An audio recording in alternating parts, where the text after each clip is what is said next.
সাংবাদিক বন্ধু বান্ধৱীসকলক মই আজিৰ সাংবাদিক মেললৈ আদৰণি জনাইছোঁ। স্বাভাৱিকতে মই যি বিষয়ৰ ওপৰত সাংবাদিক মেল সম্বোধন কৰিব গৈ আছোঁ, ই বহুত বেছি আনন্দৰ বিষয় নহয়। আৰু যেতিয়া অসমৰ জনসাধাৰণৰ পৰা নিৰ্বাচিত সংসদ এজনৰ বিৰুদ্ধে বৈৰী ৰাষ্ট্ৰ বা শত্ৰু ৰাষ্ট্ৰৰ সম্বন্ধৰ কথা কোৱা যায়, সি আমাৰ জাতিটোৰ দুৰ্বলতাকো প্ৰমাণ কৰে আৰু আমাৰ জাতিৰ বাবে বা অসমৰ বাবে ই যে এটা দুখৰ দিন তাকো निश्चितভাৱে মই অনুভव करूं। असम का एक सांसद का पाकिस्तान से संबंध हो और इसका बारे में लोगों को बताना स्वाभाविक रूप से कोई गर्व का बात नहीं होते हैं, ये दुख का ही घड़ी होते हैं। और फिर भी मेरा रिस्पॉन्सिबिलिटी होते हैं कि देश का सामने जो भी होता है उनको आगे लेके जाके खुलासा करना, और वही काम आज हम यहाँ करने जा रहा हूँ। एक गोटेই घटनार आरम्भणि হৈছিলে মই সিংগাপুৰত আছিলোঁ ইনভেষ্টমেণ্ট সামিটত, আৰু তেতিয়া আমাৰ ইয়াত সোশ্যাল মিডিয়াত হঠাতে এখন ফটো আহিছিলে যে 2015 চনৰ 14 ছেপ্টেম্বৰত অসমৰ নৱনিৰ্বাচিত সংসদ গৌৰৱ গগৈ এটা ভাৰতবৰ্ষৰ যুৱ প্ৰজন্ম এটাক পাকিস্তান এম্বেচিলৈ লৈ যায়। আৰু এই ঘটনাটো যেতিয়া মই দেখা পালোঁ তেতিয়া বহু দেৰিলৈকে মই আচৰিত হৈছিলোঁ, আৰু মই নিশ্চিত আছিলোঁ যে ফটোখন ফ্ৰেম কৰা বা ফটোশ্বপ কৰা, আৰু এই ফটোখন কেতিয়াও সঁচা হ'ব নোৱাৰে। কাৰণ ভাৰত আৰু পাকিস্তানৰ সম্বন্ধৰ বিষয়ে আমি জানো, অপাৰেশ্যন সিন্দুৰ তেতিয়া হোৱা নাছিল, কাৰ্গিল যুদ্ধৰ কথা আমি জানো, আৰু কেনেকৈ আমাৰ অসমৰ জিন্তু গগৈয়ে দেশ মাতৃৰ কাৰণে চৰম আত্মত্যাগ কৰিছিলে কাৰ্গিল যুদ্ধত, তাকো আমি জানো। আৰু পাকিস্তানৰ এম্বেচিলৈকে যুৱ প্ৰজন্মৰ প্ৰতিনিধি দল এটাক নৱনিৰ্বাচিত সংসদ এজনে লৈ যোৱা, আৰু সংসদজন যেতিয়া অসমৰ এজন পূৰ্ব মুখ্যমন্ত্ৰীৰ সন্তান হয়, অসমৰ এটা সম্ভ্ৰান্ত পৰিয়ালৰ সদস্য হয়, তেতিয়া সঁচাকৈয়ে ই এক আচৰিত হ'বলগীয়া ঘটনা। আৰু মই বহু দিনলৈ বিশ্বাস কৰি আছিলোঁ যে সেই ফটোখন মিছা, সেই ফটোখন সঁচা হ'ব নোৱাৰে। ये सारे घटना का शुरुआत हुए, मैं सिंगापुर में था, एक असम का इन्वेस्टमेंट का प्रपोजल लेके सिंगापुर में था। वो समय ये फोटो, ये पिक्चर वायरल हुए कि हमारे असम का सांसद गौरव गोगोई जी ने ये युवा लोगों को लेके पाकिस्तान एम्बेसी में चला गया, और तब अब्दुल बसीत पाकिस्तान का हाई कमिश्नर था, उनका साथ काफ़ी देर बिताया, और एक प्रकार से पाकिस्तान को लेजिटिमाइज करने का कोशिश भी हुए। ये पिक्चर अगर आप कारगिल युद्ध का प्रेक्षापट में देखें तो हमारे ही असम का कैप्टन जिंटू गोगोई ने देश के लिए प्राण दिए थे, और कोई सारे लोगों ने देश के लिए प्राण दिए थे, और पाकिस्तान का साथ हमारा संबंध का बारे में सब जानते हैं, और कैसे ऑपरेशन सिंदूर का समय देश का लोग कैसे प्रधानमंत्री जी का पीछे खड़ा हुए थे, इससे ही देश का भावना का भी पता चलता है। मेरा नहीं लगता है कि कांग्रेस का कोई भी और नेता, कांग्रेस में कोई सारे नेता है जो कोई सारा विषय में बीजेपी को सपोर्ट भी नहीं करते हैं, सरकार को भी सपोर्ट नहीं करते हैं, इंडिपेंडेंट व्यू रखते हैं। लेकिन कांग्रेस का भी कोई नेता आज तक पाकिस्तान एम्बेसी में ऐसे डेलीगेशन लेके गया है, ये भी मेरा मेमोरी है, वो मेमोरी ये भी सपोर्ट नहीं करता है। हम हमेशा कोई सारे नेता को क्रिटिसाइज करता हो, सैम पित्रोदा से लेकर जयराम रमेश से शशि थरूर तक, लेकिन पाकिस्तान एम्बेसी में ऐसे खुल्लम खुल्ला युवाओं को लेके जाने का चित्र शायद वो सब लोगों का भी नहीं है। तो ये जब पिक्चर देखा, बहुत देर तक मैंने सोच के रखा था ये कोई फोटोशॉप है, कोनोबाई एखनक बदमाशी करी बनाइছে। But after 2-3 days, Congress people started endorsing it. Congressor মানুহবিলাকে কোৱা আৰম্ভ কৰিলে, গৈছে যদি কি হৈছে, গৈছে যদি কি হৈছে। Then I realized that this picture is true. তাৰমানে এই ফটোখন সঁচা হয়। Then we open up the entire investigation because it cannot be in isolation. যেতিয়া যুৱ প্ৰজন্মক কোনোবাই এনেকে পাকিস্তান এম্বেচিলৈকে লৈ যায় আৰু তেওঁলোকে স্বীকাৰ কৰে and they try to defend, then we have to realize that there is something more behind this picture.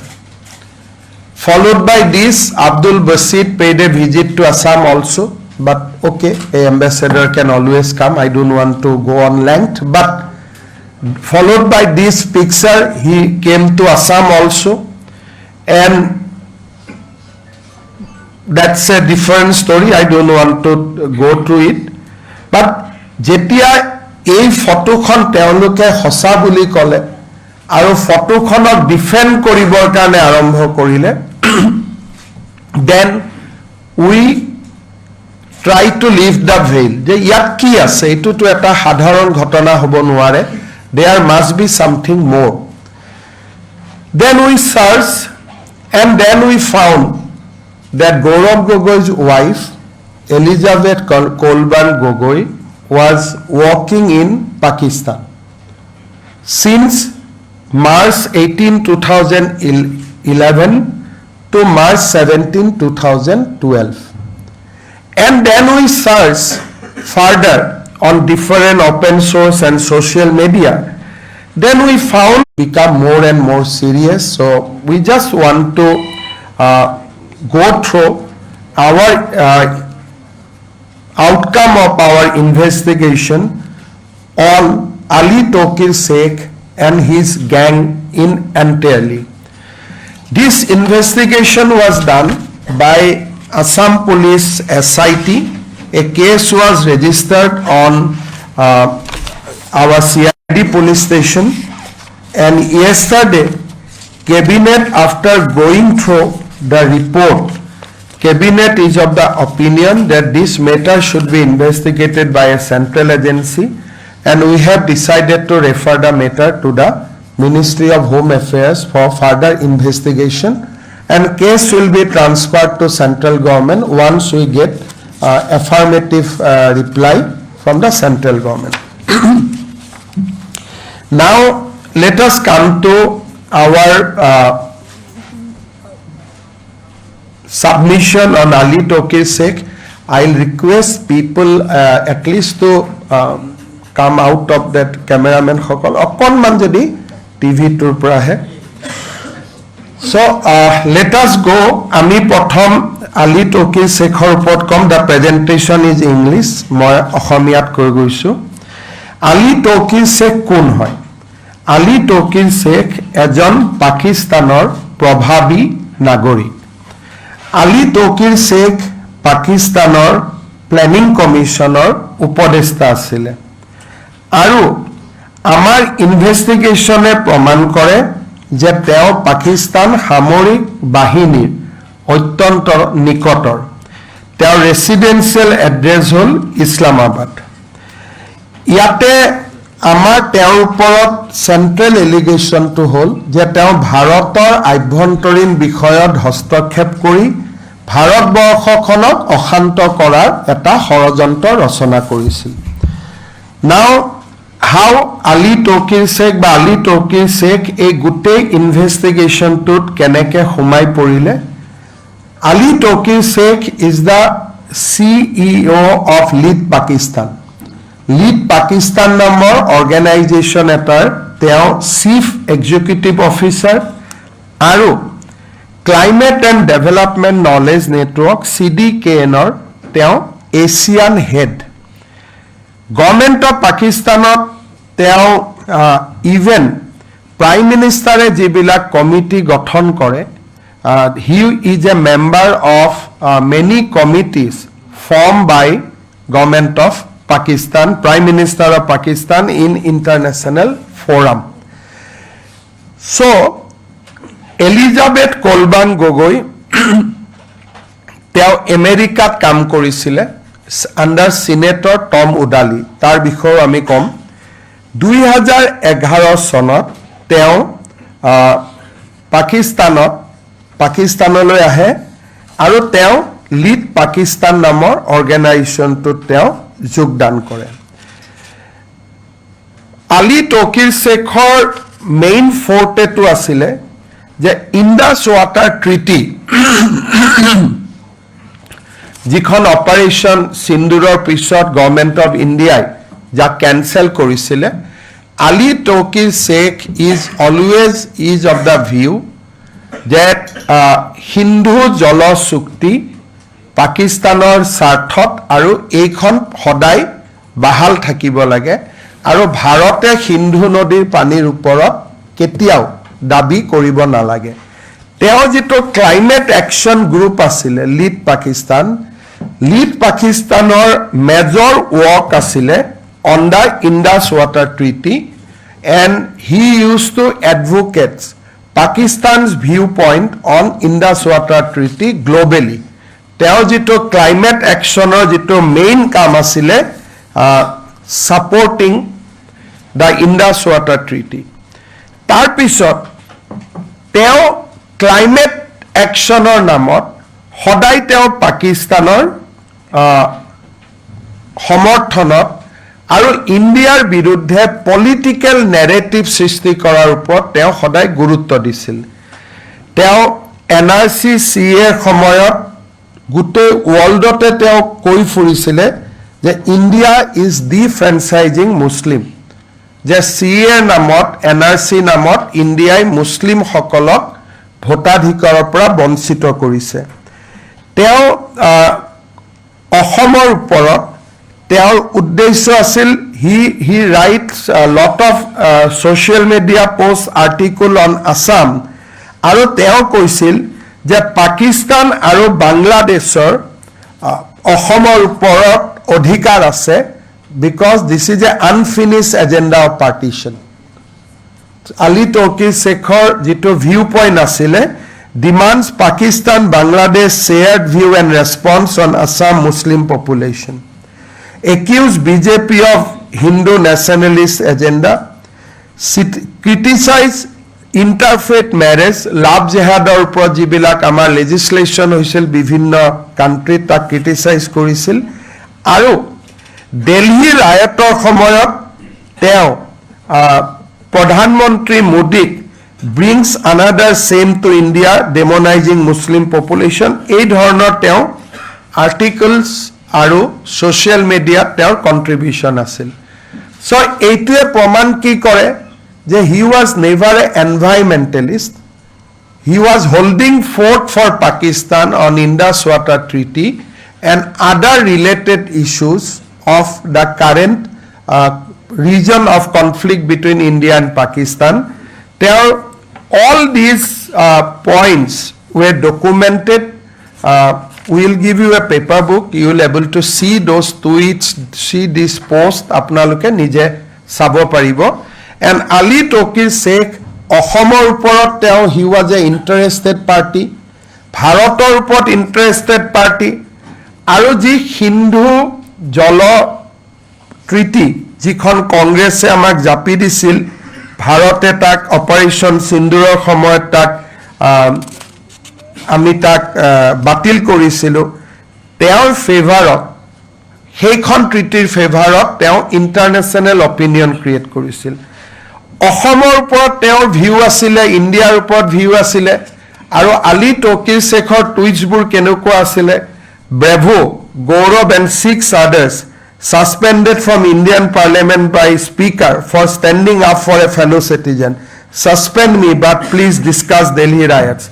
Then he used to tag Elizabeth Kolban Gogoi on those tweets. Namot environmentalist, but তেওঁ সদায় ভাৰতৰ আভ্যন্তৰীণ বিষয়ৰ ওপৰতে তেওঁৰ দৃষ্টি আছিলে There are lots of tweets যাক মই আপোনালোকক দিম আপোনালোকে চাব পাৰিব আৰু যেতিয়া এই ইনভেষ্টিগেশ্যনটো ষ্টাৰ্ট হ'ল suddenly he deleted all his tweets. Normally, a people of Pakistan should not fear about an investigation by Assam police because we cannot reach him. But in order to protect someone, he deleted his entire tweets. Assam police কেতিয়াও পাকিস্তানৰ পৰা আলী তৌকিৰ শেখক গ্ৰেপ্তাৰ কৰিব নোৱাৰে কিন্তু যেতিয়া অসম পুলিচে ইনভেষ্টিগেশ্যনটো আৰম্ভ কৰিলে আলী তৌকিৰ শেখে টুইটাৰৰ পৰা তেওঁ কমপ্লিট ডেটা তেওঁ মচি পেলালে he close the Twitter's account for why obviously to protect someone in Assam in India because Assam police anyway cannot reach Ali Tokir. So you can see the live connection. যে এজন পাকিস্তানী নাগৰিকে অসম পুলিচৰ ভয়ত টুইটছ delete কৰিব পাৰে নেকি that means তেওঁ কাবাক ৰক্ষণাবেক্ষণ দিব খুজিছিলে now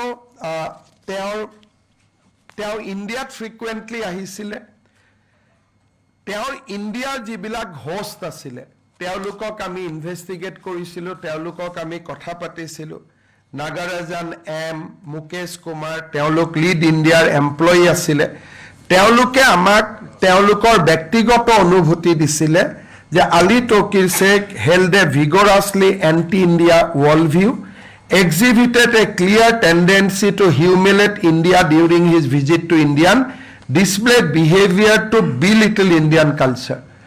ইয়াত তেওঁ যিবিলাক হোষ্ট আছিলে দুজন হোষ্টক আমি কথা পাতিছিলোঁ Nagarajan আৰু মুকেশ কুমাৰ দুইজনে আমাক কৈছিলে যে আলী তৌকিৰ এন্টি ইণ্ডিয়া ইণ্ডিয়াৰ কালচাৰৰ এগেইনষ্টত বহুত বেছি বেয়াকৈ কমেণ্টছ কৰে আৰু তেওঁৰ গোটেই বিহেভিয়াৰটোৱে ভাৰতক হেয় প্ৰতিপন্ন কৰা Now interesting thing is that during the Congress period era of UPA he was allowed to visit India for 13 times, Ali Tokir Sheikh. Very interesting. Jijon Manuhar viewpoint against India. He criticized India in all the forum, but he was allowed to visit India 13 times. And all visit took in the time when Dr. Manmohan Singh was the Prime Minister of India and Elizabeth and Gaurav was closely connected to the power structure of India. He came from Pakistan 4 times, Dubai para 5 bar, Abu Dhabi para 2 bar, Afghanistan or para ebar, Thailand or para ebar. Every time India government has given him visa. Which is very, very interesting যে এজন anti Indian মানুহক India গভৰ্ণমেণ্টে কেনেকৈ visa দিব পাৰিলে and all these visas were issued during Congress rule. Once Prime Minister Modi came to power, he stopped visiting India. The moment India Bharatiya Janata Party Sarkar ahile, তেওঁ India taha bond kori dile. আৰু তাৰ আগতে তেওঁ ভাৰতত কেইবাৰ আহিছিল 13 বাৰ তেওঁ 2010 পৰা 2013 লৈকে 13 ডিসেম্বৰলৈকে তেওঁ ভাৰতলৈকে 10 বাৰ আহে আৰু তেওঁৰ in the 2 or 3 visits he brought certain very important people. তেওঁ লগত আনিছিল একবাৰ ডক্টৰ জাফৰ ইকবাল কোৱাদিৰ in the guise of attending a seminar, but more interestingly he brought Mrs. Jahar Sayar Vayani, Assistant Attorney General of Pakistan. India visitor আহোঁতে তেওঁ পাকিস্তানৰ attorney জেনেৰেলকো লগত লৈ আহিছিল আৰু আদাৰ পাকিস্তানী নেশ্যনেল তেওঁৰ লগত আহিছিলে Mrs Shyama Mehnaz Bhayani, Zahra Sehar Bhayani. We don't know about them, but the first lady was the attorney general of Pakistan, assistant attorney general of Pakistan. So' Ali Tauqir নিজে 13 বাৰ অহা নহয়, he also brought high-level Pakistani officials along with him during the visits of India. So, if the NDMA chief can be given the color that he come for climates, but Attorney General visits to India, আৰু তেওঁলোকে ক'ত আছিলে? দিল্লীৰ এখন সৰু হোটেলত আছিল called Metropolitan Hotel. They did not stay any good hotel. They used to stay in a metropolitan hotel called Delhi. It was a small guest house. They used to stay there. Now, how Elizabeth Gogoi is linked up to Ali Tokir? In 2011, Elizabeth has come to Pakistan from America. আৰু আলী টৌকিৰ শেখে Elizabeth গগৈক lead পাকিস্তানত চাকৰি দিয়ে আৰু পিছলৈ Elizabeth was transferred to India but continue to be paid by the Ali Tokir. That মই আৰু অলপ কম যে she was given an appointment with Lead Pakistan first for 1 year. Followed by that, she came to India, but the salary of Elizabeth Gogoi while she was working in India in a separate NGO, the salary was paid, continued to be paid by Lead Pakistan and Ali Tokir Sheikh. So I'll come to that next. Very, very interesting things. Aru, in the agreement itself, it was written that although she will be in India, she will report to Ali Tokir only. So, Elizabeth Gogoi প্ৰথমতে পাকিস্তানত চাকৰি দিয়ে, তাৰ পিছত ইণ্ডিয়ালৈকে পঠিয়ায়, কিন্তু ইণ্ডিয়াত পঠাওঁতেও Elizabeth Gogoi দৰমহা পাকিস্তানে দি থাকে, পাকিস্তানৰ পৰা লিড পাকিস্তান এণ্ড আলী টৌকিৰ, আৰু এগ্ৰিমেণ্টত লিখা যায় যে her service will not be control by Delhi office, it will be control by Pakistan office. She will be controlled by Pakistan while in India. Now, year internal story to asile যে CDKN, the World Organization, had 2 independent NGO. One is called Lead Pakistan, one is called Lead India. Lead India was under financial crisis. So being an Asian head, Lead India approached Ali Tokir যে আমাক অলপ টকা পইচা যোগাৰ কৰি দিব পাৰিব নেকি, আমাৰ আৰ্থিক অৱস্থা বেয়া হৈছে. তেতিয়া Ali Tokire Lead India কয় যে okay, I will support you, আমি তোমালোকক ছাপোৰ্ট কৰিম, but you have to take Elizabeth Gogoi in the payroll and she will work in India. So' if you see that initially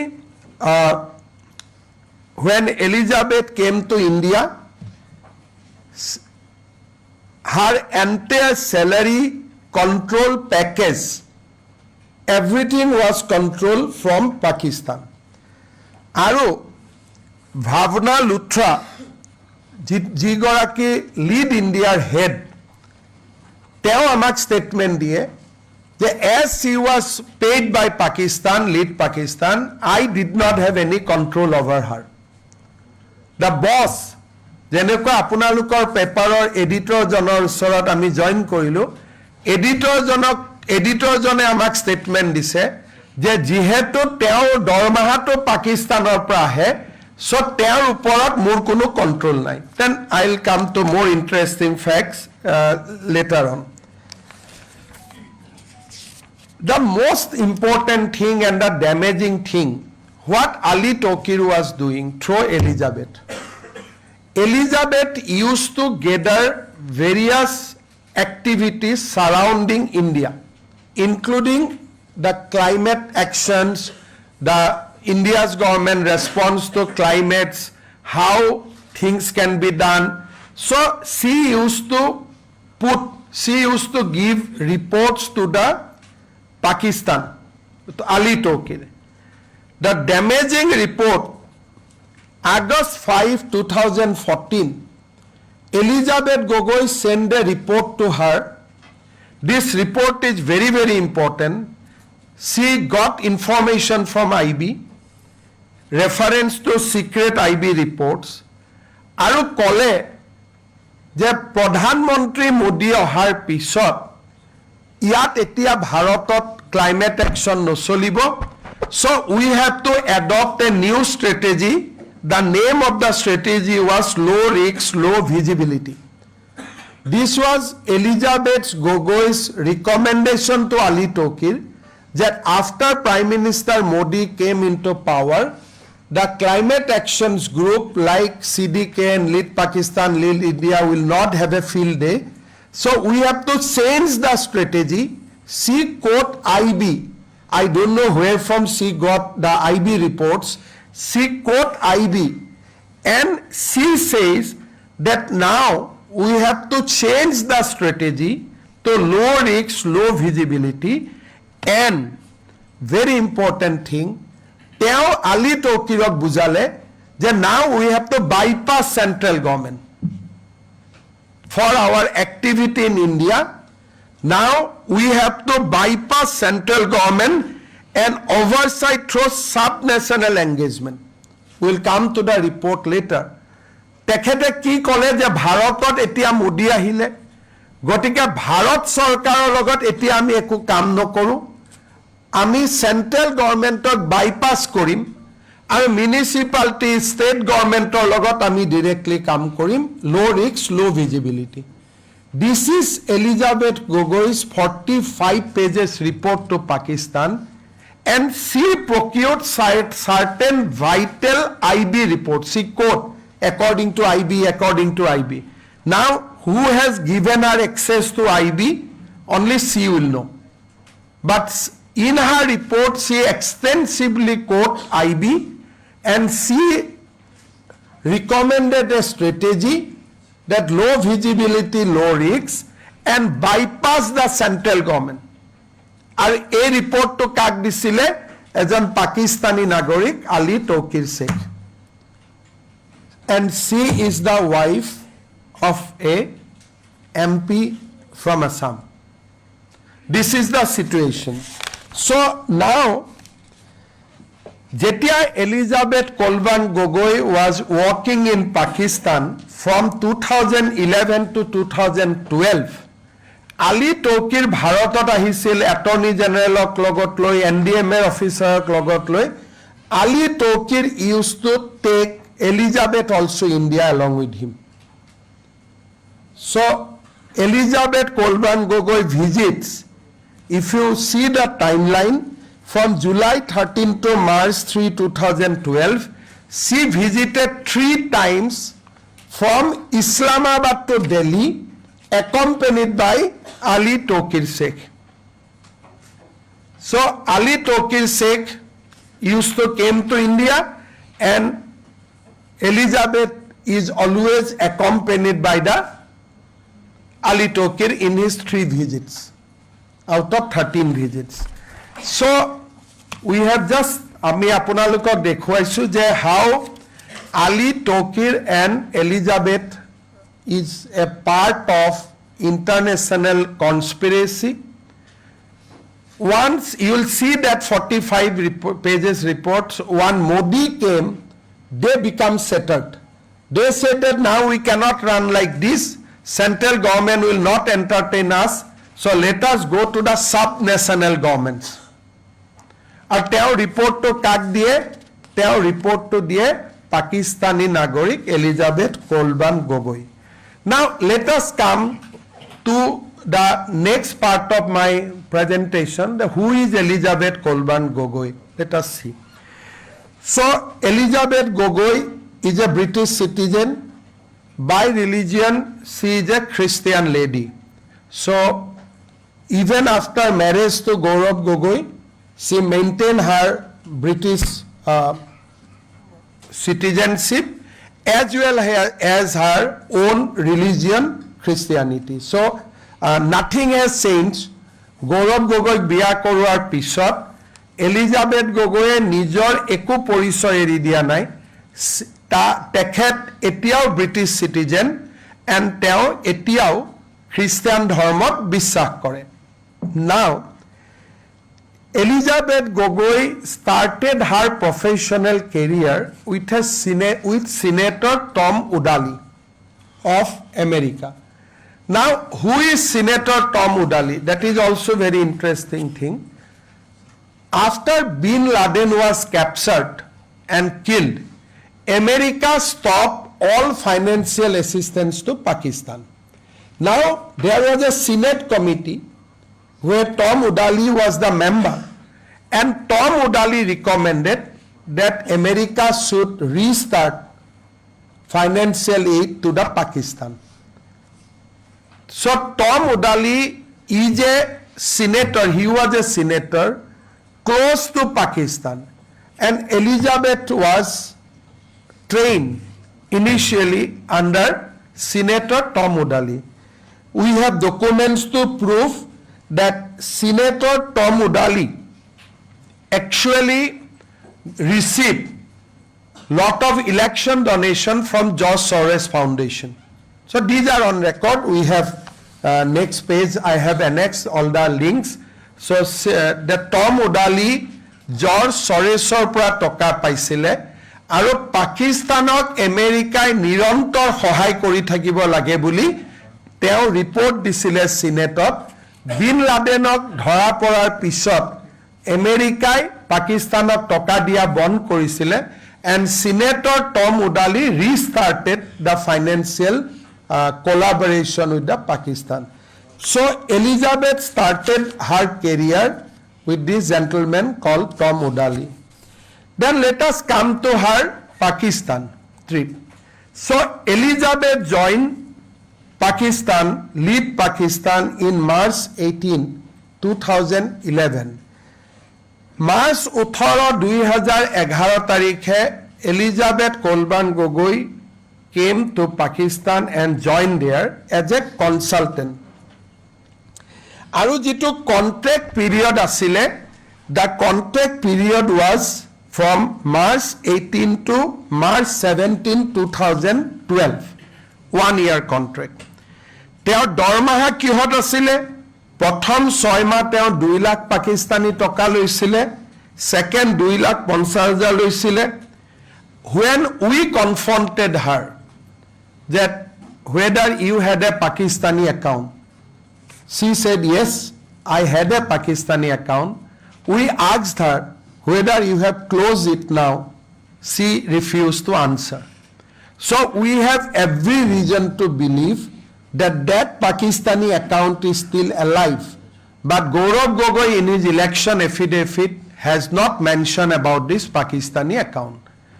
So Assam police jetia koisile je apuni 2011 পৰা 2012 লৈকে পাকিস্তানৰ কাম কৰিছিলে, মাহত 2 লাখ, তাৰ পিছত 2.5 লাখ, আজিৰ ইন্ডিয়ান মানিত it will be 5 lakhs. যে এই দৰমাহাৰ টকা ক'ত জমা থৈছিলে? বোলে মই পাকিস্তানী বেংক একাউণ্টত জমা থৈছিলো. আমি খুদিছিলো বেংক একাউণ্ট এতিয়া আছে নে নাই? She refused to answer. তেখেতে আমাক উত্তৰ দিব খোজা নাছিলে. Now, you see an interesting timeline. March 18, 2011, Elizabeth joined Lead Pakistan. April 27, 11, she got an appointment letter from Lead India within 1 month. First, March 18, 2011, she joined Lead India for 1 year, but April, she got an appointment letter from Lead Pakistan.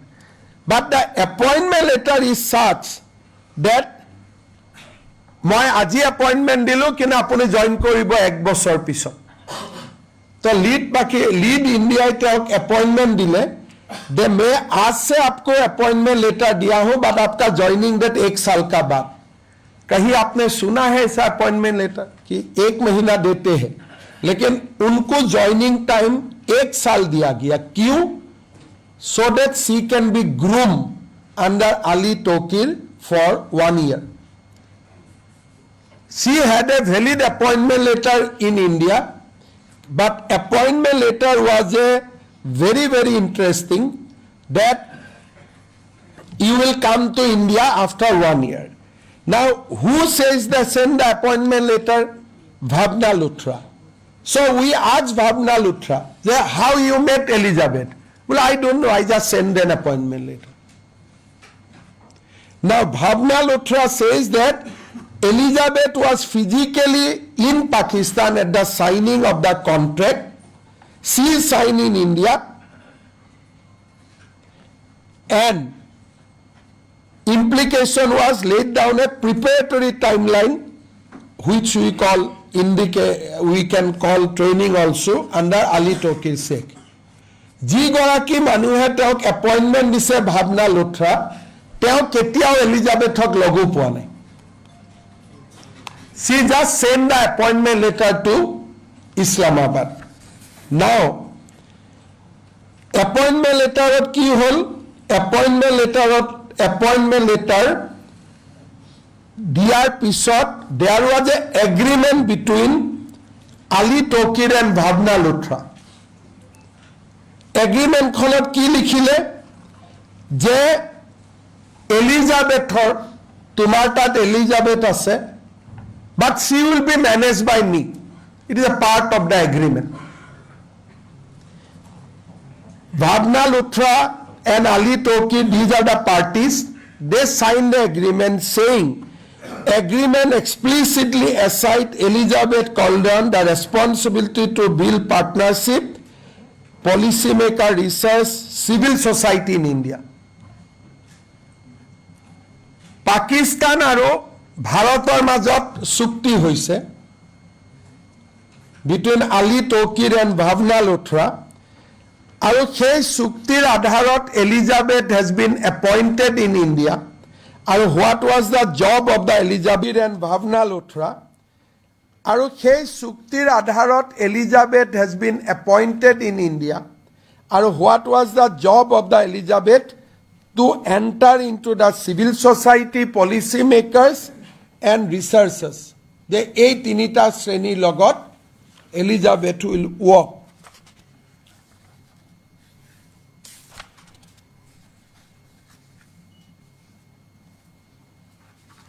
Now, Bhavna Luthra, ami khudisilu je why you signed this agreement with Ali Tokir.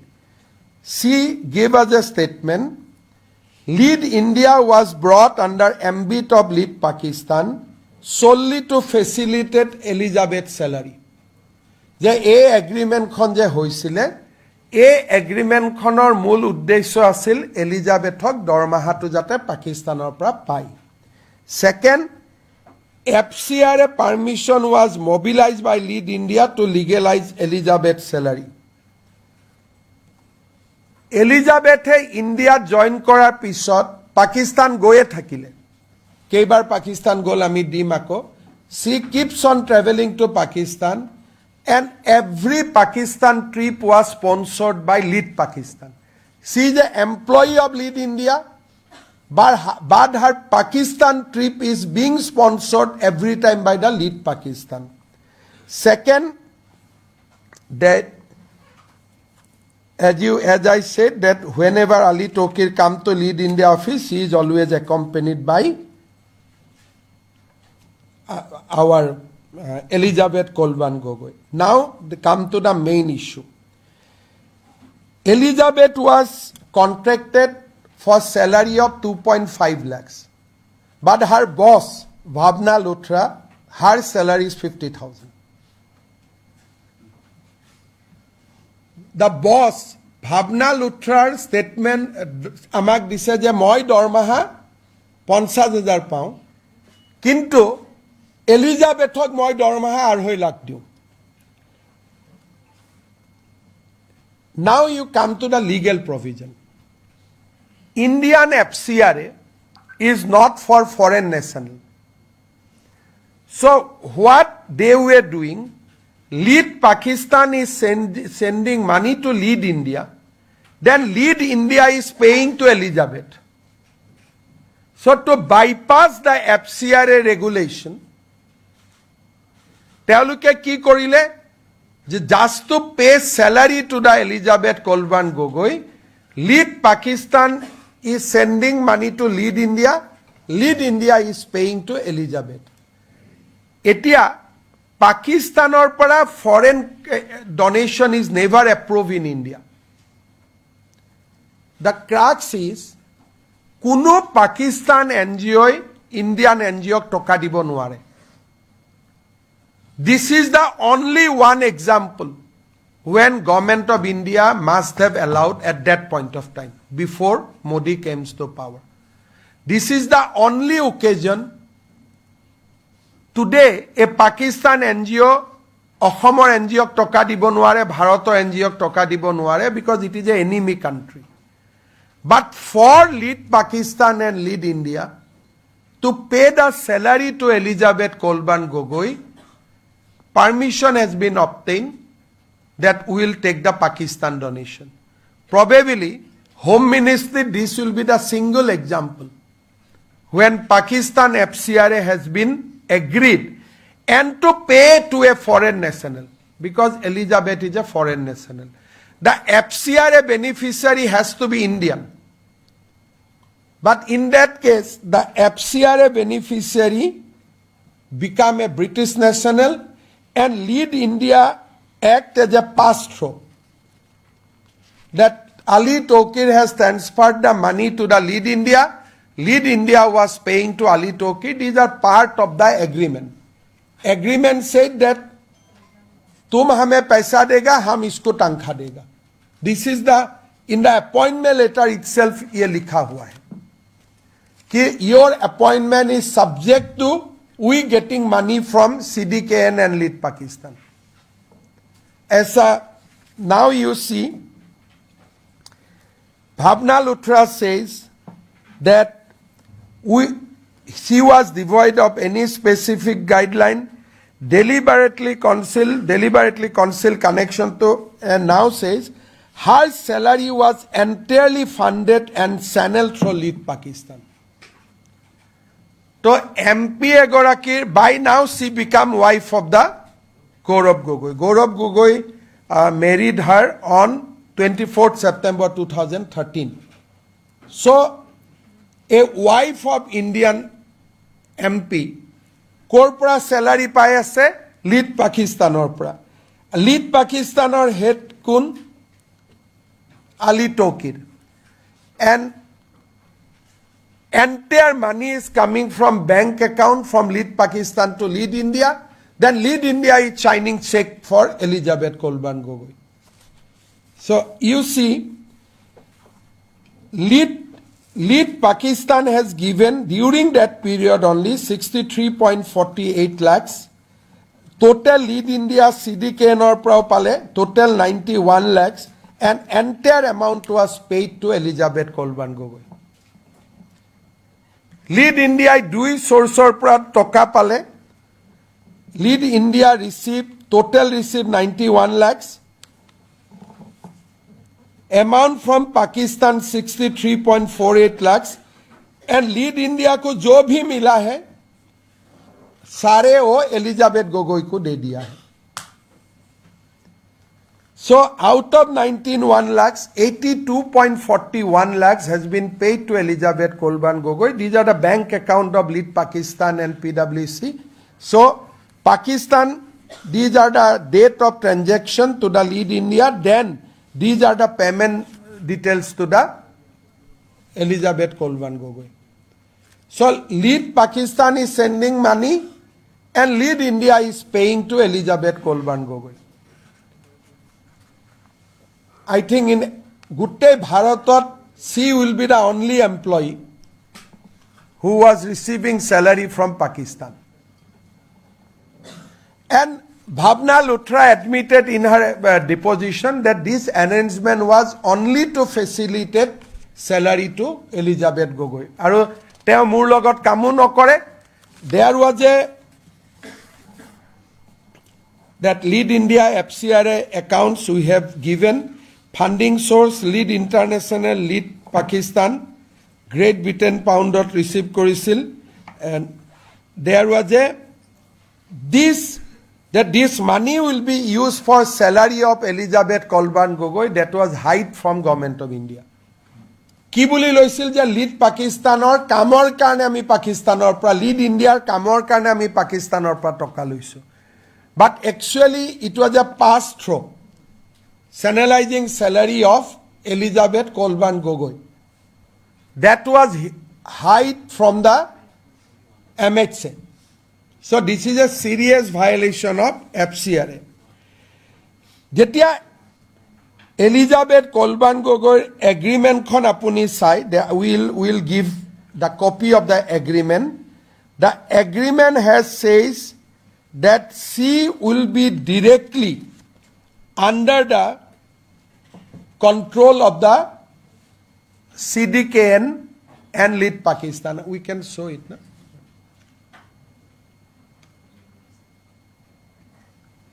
You can see CDKN program, India is part of the overall NS and directed by Lead Pakistan and One Partnership Delivery Alliance. As such, the personnel in the statement of work normally manage and their work overseas and approved by the ASEAN Regional Director. ऐसे कोई appointment letter আপোনালোকে দেখিছে? That she will be managed by the ASEAN Regional Director, that is Ali Tokir. And in the agreement itself, it was written that she is the CDKN program manager, program lead in India. She will be managed and directed by Lead Pakistan. These are the part of the agreement. A sitting MP's wife is being managed by Pakistan. These are the documents which we seized during our investigation process. Agreementot ki likha ase je Elizabeth Kolban Gogoi Indian office manage koribo noare, she will be control and manage teok porichalona Ali Tokire Islamabador prai kori thaba tat Islamabador namu ase. So this is a unique employment arrangement. So we consider this as a shadow employee of Lead Pakistan. Because Lead Pakistan is paying her, she is reporting to Lead Pakistan.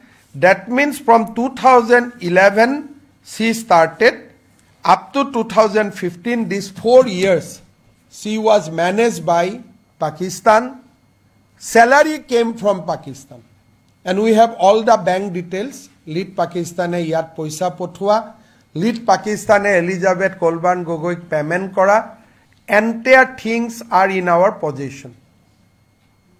This agreement has also been officially confiscated under relevant section of Indian law, and we confiscated it from Lead India office, and she herself told us, the Bhavna Luthra amak nije koise, that she is being controlled by Pakistan, and this line clearly indicates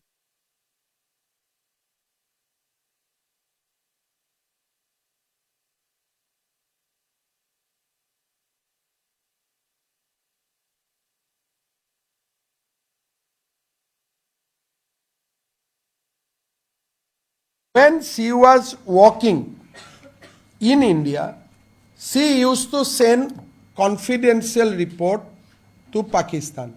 So we are in possession of a 45 pages confidential report which she has authored. তাত কি লিখা আছে? তাত রিপোর্টত assessment shared with Ali Tokir Sheikh on policy sense on climate related issues under Prime Minister Narendra Modi. Now that report quoted sensitive IB documents, IB reports, internal policy direction of the government of India. Now report tot ki teo likhisile?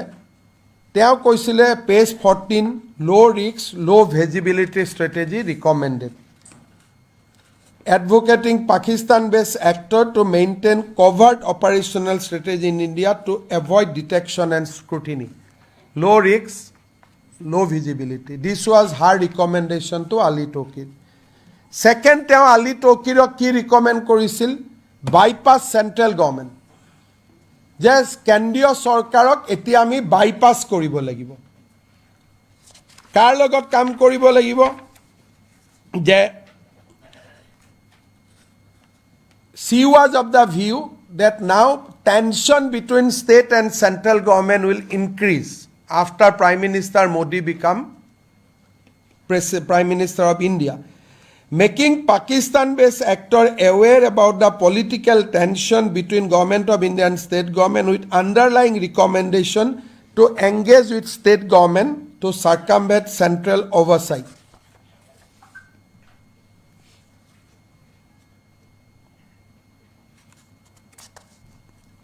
She herself says that my job is to work with the policy makers and all.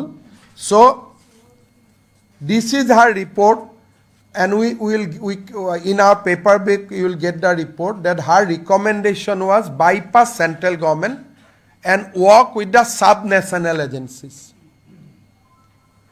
So Indian MP এজনৰ পৰিবাৰে এনেকুৱা report যদি author কৰে, who help her?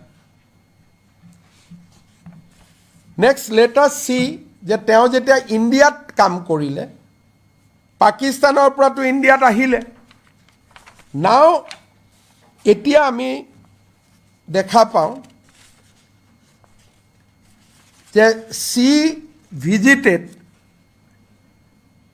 Lead ইণ্ডিয়াত কাম কৰি থাকোঁতে তেওঁ দিল্লীৰ পৰা ইছলামাবাদ গ'ল 6 বাৰ।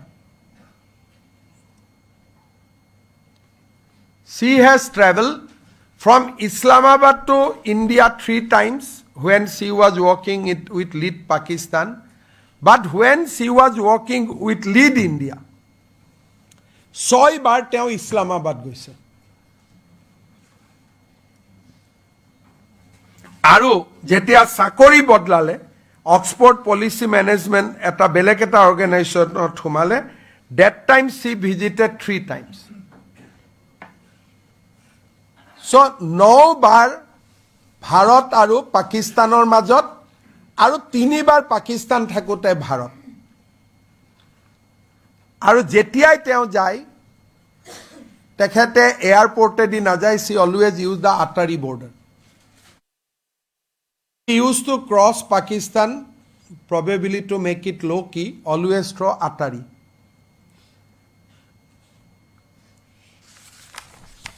So Indian MP এজনৰ wife, she visited 9 times to Pakistan when she was become formally wife of Gaurav Gogoi. I do not know whether Gaurav has informed his high command or not, but these are the job. And 6 times Lead India head Bhavna Pandey আমাক কৈছে যে মই নাজানো কিয় যায়। The manager has given that her controlling officer has said that why she is going to Pakistan, I don't know. I have not sent. Now, why she is traveling so frequently at that point of time between India and Pakistan? So, we are summing up links to George Soros via Senator Tom Udali, employment with lead Pakistan, refused to disclose Pakistani bank account, predetermined employed contract with Lean India, shadow employment arrangement to facilitate salary 500 higher, Bhavna Pandey reporting authority koi 5% higher, primary beneficiary of 82 lakhs from Pakistani FCR account, no oversight from Lead India management reported directly to Pakistan, transmission of confidential report to Pakistan, report contain reference to secret IB report, advocate low risk, low visibility, recommended bypassing central government via state level, exploited center-state political tension in intelligence report, joint pre-employment travel with Ali Tokir, sixth unauthorized visit. Because why we are saying unauthorized? Because her reporting boss najane kiyo goise. 6 bar unauthorized visit and 3 additional Pakistan visit after she joined Oxford Policy Management. So sitting MP egorakir ghoiniyeke 9 bar Pakistanor logot up and down korise, prior to marriage 3 times, post marriage 9 times. And he is the deputy leader of our Congress Parliamentary Party. So this is what our finding on Elizabeth Kolban Gogoi. Now come to Gaurav Gogoi. So we know that what is his. So Gaurav took a very, very confidential visit to Pakistan. Why we say confidential, I'll tell them. He went to Pakistan in December 14, 2013 and stayed up to December 24. So it was a visit which was there for 10 days. Usually, Pakistanot 10 days visitor karne, you can analyze that Pakistan is not a tourist place that 10 din goi tate thakibo. When he was being questioned in Assamese media that why you have gone to Pakistan, then he said, my wife is working in Pakistan, moi mat logabo goisilu. But Elizabeth Kolban Gogoi came to India on 1st June 2012. She joined Lead Pakistan. So jetia Gaurav Gogoi Pakistanot goisile, Gaurav Gogoi poriyale ba poribare Pakistanot kam kori thoka nasile. She was working in India, but Gaurav tried to explain to the Assamese media that my wife was at that point of time in Islamabad. That is why I visited. But that is false, because Elizabeth Kolban Gogoi joined Lead India on 1st June 2012 with headquarters in Delhi. But he visited Pakistan December 14, 2013 to December 2024. Again, to keep the visit a low profile, he decided to go by Atari border.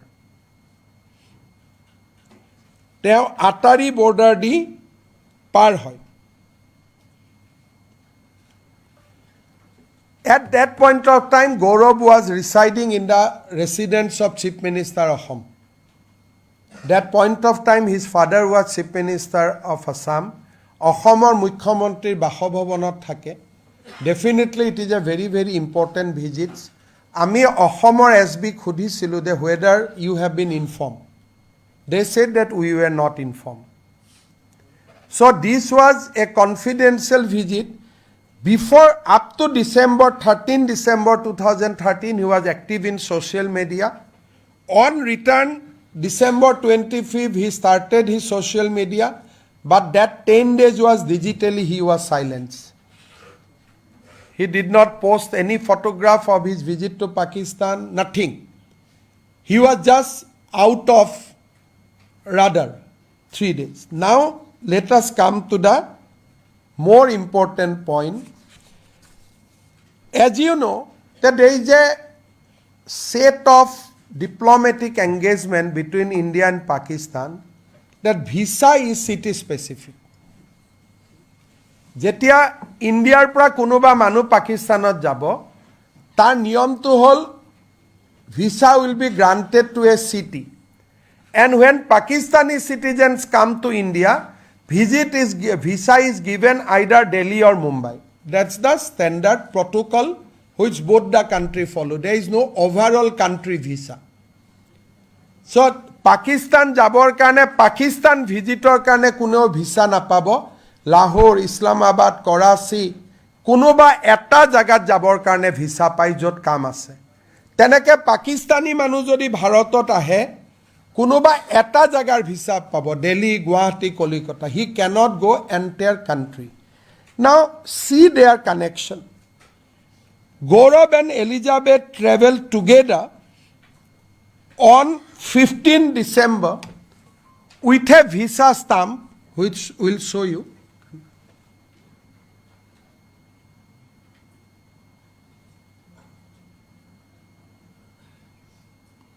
You see that visa has said Lahore only. The visa was issued for Lahore. So this is very important thing. Teo kot jabo visa dile okol Lahore jabo. Kun tarikhe teo gol 12 tarikhe 12 December teo visa dile 15 December teo after 3 days after getting the visa he went to Lahore. Now what happened? The Pakistani, next page. The Pakistani Interior Ministry issued a letter saying that he is also allowed to visit Islamabad and Karachi. And that visa amendment happened when already jetia teo Lahorot ase. Eta apunaluke muk kok jodi ami Londonot jao mor visa khon Londonor embassy e mati ani muk visa khon dibo niki beleg visa. Apunak ji visa lagibo India te loi jabo lagibo. That visa cannot be changed in Lahore.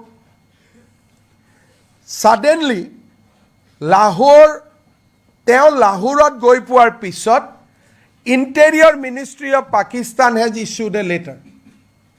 Now we want this letter from Gaurav Gogoi. Letter khonot ki likha asil? But you can clearly read so and so allowed to visit Islamabad and Karachi. Fight Ministry of Interior Government of Pakistan letter dated 16/12/2013. So 15 Gaurav arrived in Lahore and 16 Ministry of Interior recognized his presence in Pakistan and invited him in my language to Islamabad and Karachi. That point of time he was not MP. Ketiaba ki hoy MP hole Montri gole ketiaba embassy might log pabo pare. He was a simple citizen. Now this letter we want. I will request Gaurav Gogoi to to give the copy of this letter to media because a letter to ki likha asile. Why he was allowed to Islamabad and Karachi. Again you come to the Lahore visa. You said that this visa was issued by Delhi, Pakistan embassy, only up to Lahore. 15 tarikhe by road he reached Lahore. Lahore joar loge loge the condition is changed. Next page. Lahore joar loge loge teo kune contact korile? Who came to meet him? Who talked to him? Whom he contacted there? So the visa immediately expanded to Islamabad and Karachi. Visa khon borhai dile je Islamabadu jabo paribo, Karachiu jabo paribo. Fight the Interior Ministry's letter. Interior Ministry means what? In Pakistan, that is the Home Ministry. That means Gaurav Gogoi has a live link with the Pakistan Home Department. After this 10 days visit, as we told that 10 days he remained digitally silenced. But after this visit, that person changed completely. How he changed completely, I will tell you. After this visit, after 10 days in Pakistan, the person changed completely. So I appeal to Gaurav Gogoi, we don't need any other clarification. At least give a copy of this letter, and this we have collected from his own passport. It is not that he has surrendered his passport to the MEA to obtain a diplomatic passport. This stamp is there in his own passport. And Assam Police SIT has confiscated that passport. So this is, the interior letter was dated 16/12. I will again recall Captain Jintu Gogoi.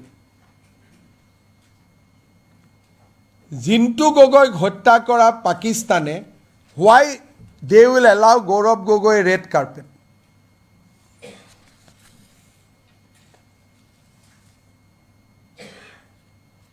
Now, অসমৰ মেডিয়াক তেওঁ কেনেকৈ অসত্য কথা কৈছিল প্ৰশান্ত ৰাজগুৰুৰ আগত ইণ্টাৰভিউত, মই কেইটামান clarification দিছোঁ। নেক্সট নাই এইটো আনএনচাৰ্ড কুৱেশ্যন। মিডিয়াত we can show' the media. Gaurav Gogoi, আমাৰ প্ৰশ্ন, আপুনি পাকিস্তানলৈ কিয় গৈছিল? পাকিস্তানত মই 2013-14 চনত যেতিয়া মোৰ সেই সময়ত মোৰ সহধৰ্মিনী কাম কৰি আছিল তেখেতৰ লগত। নাও কাম বেক। চ' কেনেকৈ অসমীয়া মিডিয়াক কি ক'লে যে মোৰ পৰিবাৰে তাত কাম কৰি আছিলে? নাও কাম।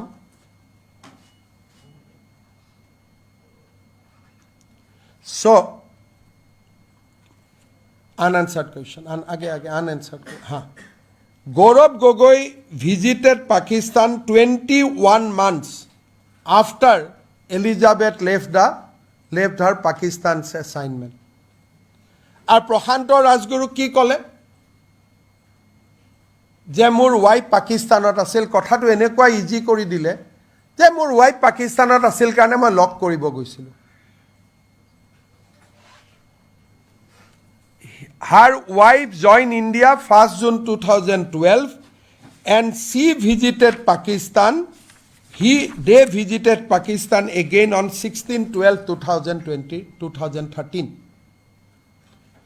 So, this show যে কেনেকৈ আমাৰ মানুহখিনিক অসমৰ সাংবাদিকসকলক তেওঁ কেনেকৈ মিছলিড কৰি আছে প্ৰত্যেকটো দিনত।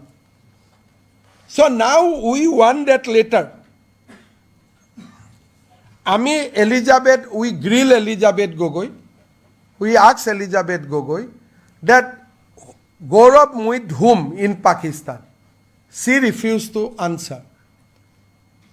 আমি এলিজাবেথ কলবান গগৈ সুধিছিলোঁ যে গৌৰৱ গগৈয়ে 10 দিন পাকিস্তানত ক'ত থাকিলে আপুনি আমাক জনাব নেকি? তেওঁ ক'লে মই নজনাওঁ। এণ্ড আমি অবভিয়াছলি ফ'ৰ্চো কৰা নাই, C is a lady. So we suspect that 10 days he was put under some kind of training. Because he was digitally silenced, he was taken to Islamabad and Karachi. You know, Islamabad is the headquarters of Pakistan military. He was supposed to go to Lahore. From Lahore, he was taken to Islamabad and Karachi. আৰু যিকোনো অসমীয়া মানুহ যদি visa যি হ'ব ভাৰততে হ'ব। থাইলেণ্ডত যোৱাৰ পিছত থাইলেণ্ডৰ এম্বেচিডিয়ে ভিসাখন এমেণ্ড কৰি দিব নেকি? ছিংগাপুৰ যোৱাৰ পিছত ছিংগাপুৰৰ এম্বেচিয়ে ভিসাখন এমেণ্ড কৰিব নেকি? So these are the hard question Gaurav has to answer. Now you see, after he returned, he became MP. Now what kind of question he put in the parliament? পাৰ্লিয়ামেণ্টত তেওঁ কি সোধে question about the military preparedness import of hardware and software for defense force, assessment of air squadron and submarine of Indian Armed Force, new rules regarding domestic manufacturers of arms and ammunition. These are genuine questions? Now you see, he asks question, the Pakistan High Commission at epinos hoy ase niki? Bharate Pakistan High Commission at sorangsoa kori ase niki? So these are abstract from his parliamentary question. Epinoses at the Pakistan High Commission of Delhi. Is it for a MP to ask? Then you see, he asks strategies of the nation's water mission area close to that Colvern's area of work, the climate change related questions. Sensitive military question. Gaurav put question in parliament. Apnaloke just you see and think. Nuclear power plants. Quote ase. Uranium reserve in Jharkhand, Meghalaya, Andhra Pradesh, Telangana, Rajasthan, Tamil Nadu, Bihar. Where it is. He was asking about uranium reserve. These are immediately after his Pakistan visit. He was asking about uranium tapping. He was asking about Western Front. He should have asked question on Eastern Front, he being MP from Assam. He was asking question on Western Front. He was asking import of hardware, air squadron, submarine assessment. So as a first time MP, asking government so many confidential matters, can't we link to his 10 days training in Pakistan? Till he come clear, যে মই পাকিস্তানত ক'ত আছিলোঁ. He must reveal all his picture. পাকিস্তানত থকা সময়ৰ photo, পাকিস্তানত থকা সময়ৰ day to day, minute to minute details. He now must give to the people of Assam and people of India. Because these are questions followed by his Pakistan visit. These are the questions he asks within 1 year of Pakistan visits. Second, he took that delegation to Pakistan embassy also after he came back from Pakistan. He came back from Pakistan, he became MP. Kunuba MP lora solik Pakistan embassy loi jay niki? Have you ever heard a sitting MP of Indian Parliament takes youth to Pakistan embassy? But all these things happen after his return from Pakistan. Until and unless he clarified about his Pakistan visit, about the Interior Ministry later, we have every right to say that you have undergone a 10-day course. Why you have been picked up from Lahore? Because you have consented, by taking a visa, you consented to visit Lahore. Now who picked up, who blackmailed you to visit Islamabad and Karachi? Have you applied by your own self or it was an offer? Tumi abedon korisila ne tumak nije loi gol? Never forget, he was chief minister of a sensitive state, son of a chief minister of a sensitive state. So who took him to Islamabad and Karachi? How he spent next 10 days? That people of India must know, people of Assam must know. Otherwise, his every parliamentary question will be seen with suspect. You see that who is the other member of parliament in India who visited Pakistan embassy with a youth delegation? যুৱ সকলক লৈ, যুৱক যুৱতী সকলক লৈ পাকিস্তান এম্বেচিত যোৱা ভাৰতৰ দ্বিতীয়জন সংসদৰ নাম আছে নেকি? Now see the next, it is more dangerous. May 12, 2022, there was no COVID. অসমৰ সাংবাদিকসকলক তেওঁ আকৌ মিছলিড কৰিছিলে. show the clip.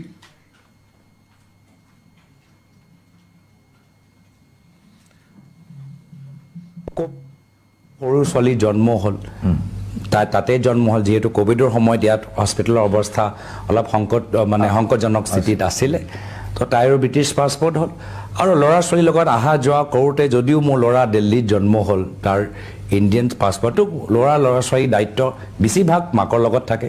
আৰু ৰাজনৈতিক পৰিয়ালটো গোটেই দায়িত্ব মাকৰ লগত থাকে।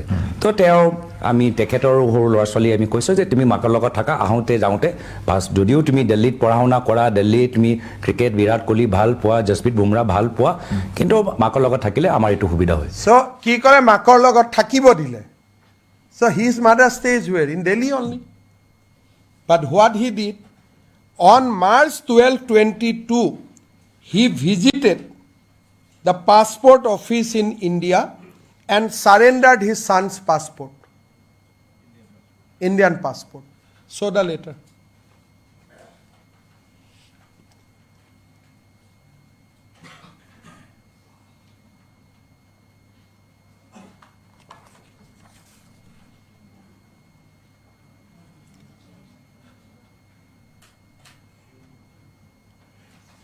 You see, a MP surrendered his son's Indian passport. How disgraceful. Tat ki likha ase? Sri Gaurav Gogoi has surrendered the passport of his son because he took the nationality of another country. Gaurav Gogoi, he himself visited the passport office and surrendered his son's Indian passport. কিমান দুখৰ কথা হ'ব পাৰে Tarun Gogoi নাতিনিয়ে, without his consent. He is a small boy. তো Gaurav Gogoi visited the passport office. Gaurav Gogoi passport officeত visit কৰে আৰু ল'ৰাৰ Indian passport surrender কৰে. Now you come to the next presentation. Next. You see this slide. যেতিয়া মাষ্টাৰ কবিৰ গগৈৰ ইণ্ডিয়ান পাছপৰ্ট আছিলে, his religion was written as a Hindu. So when the first elder son has an Indian passport, the religion was written as Hindu. But when he acquired British citizen, they stopped writing the religion of his son. Now, his youngest daughter, Maya Gogoi, she is having a British passport from beginning, and she declared in before the Indian authority that her religion is Christian. Mother says that I am a Christian. The daughter says I am a Christian. Small girl, they do not know also. May 2020 জন্ম হৈছে, 5 years old kids. তো ছোৱালীজনীক জন্মৰ পৰাই Christian, ল'ৰাজনৰ পাছপৰ্টত হিন্দু আছিলে. Now it has been shifted to blank. That means it is in the process.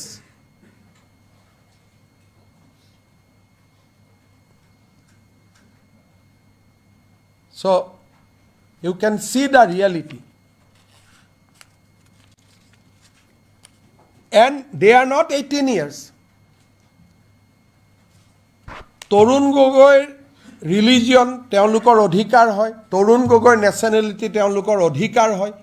18 বছৰ পিছত নিজে কিবা কৰিব, nobody will question. But a sitting MP surrendered Indian passport.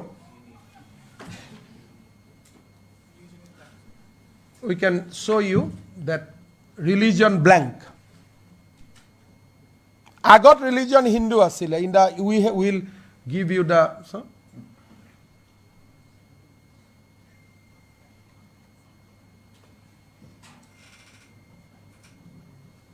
You see, this was written Hindu. When he was holding an Indian passport, he was mentioned as a Hindu. The moment he took the British passport, his religion gone blank. Now show his daughter passport.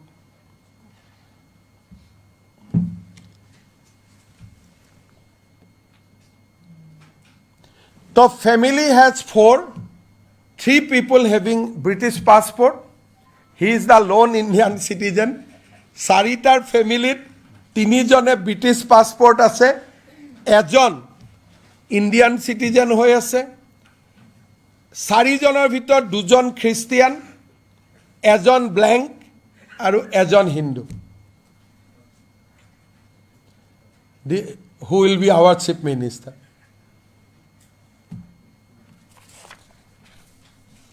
So, we have shown you that right from visa anomaly to surrender passport and everything, we are circulating a paper back to you where every documents I have quoted is there in origin. I mean Xerox, but we have certified that as a origin.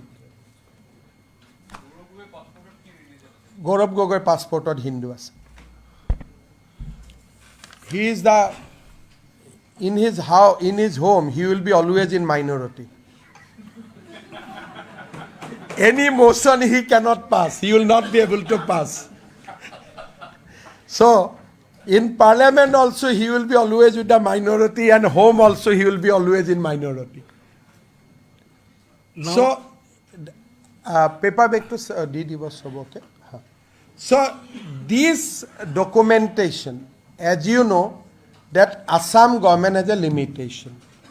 We cannot approach RAW. We cannot go to the Pakistan embassy. We cannot requisition the service of Interpol. We believe a deeper connection between Elizabeth Kolban Gogoi, Gaurav Gogoi and Pakistan. And this cannot be simple. Interior Ministry inviting him, his wife visiting Pakistan 9 times after she came to India, authoring report that Kendra Baddi go to the state, quoting illegally IB reports, then কাম কৰি আছো ইণ্ডিয়াত salary আহি আছে Pakistan. So these are not easy things to digest, and had it been another country, probably matter would have been different. But this is all about Pakistan. A gutei kotha to kar logot link Pakistanor logot. So Assam government has yesterday decided that decided to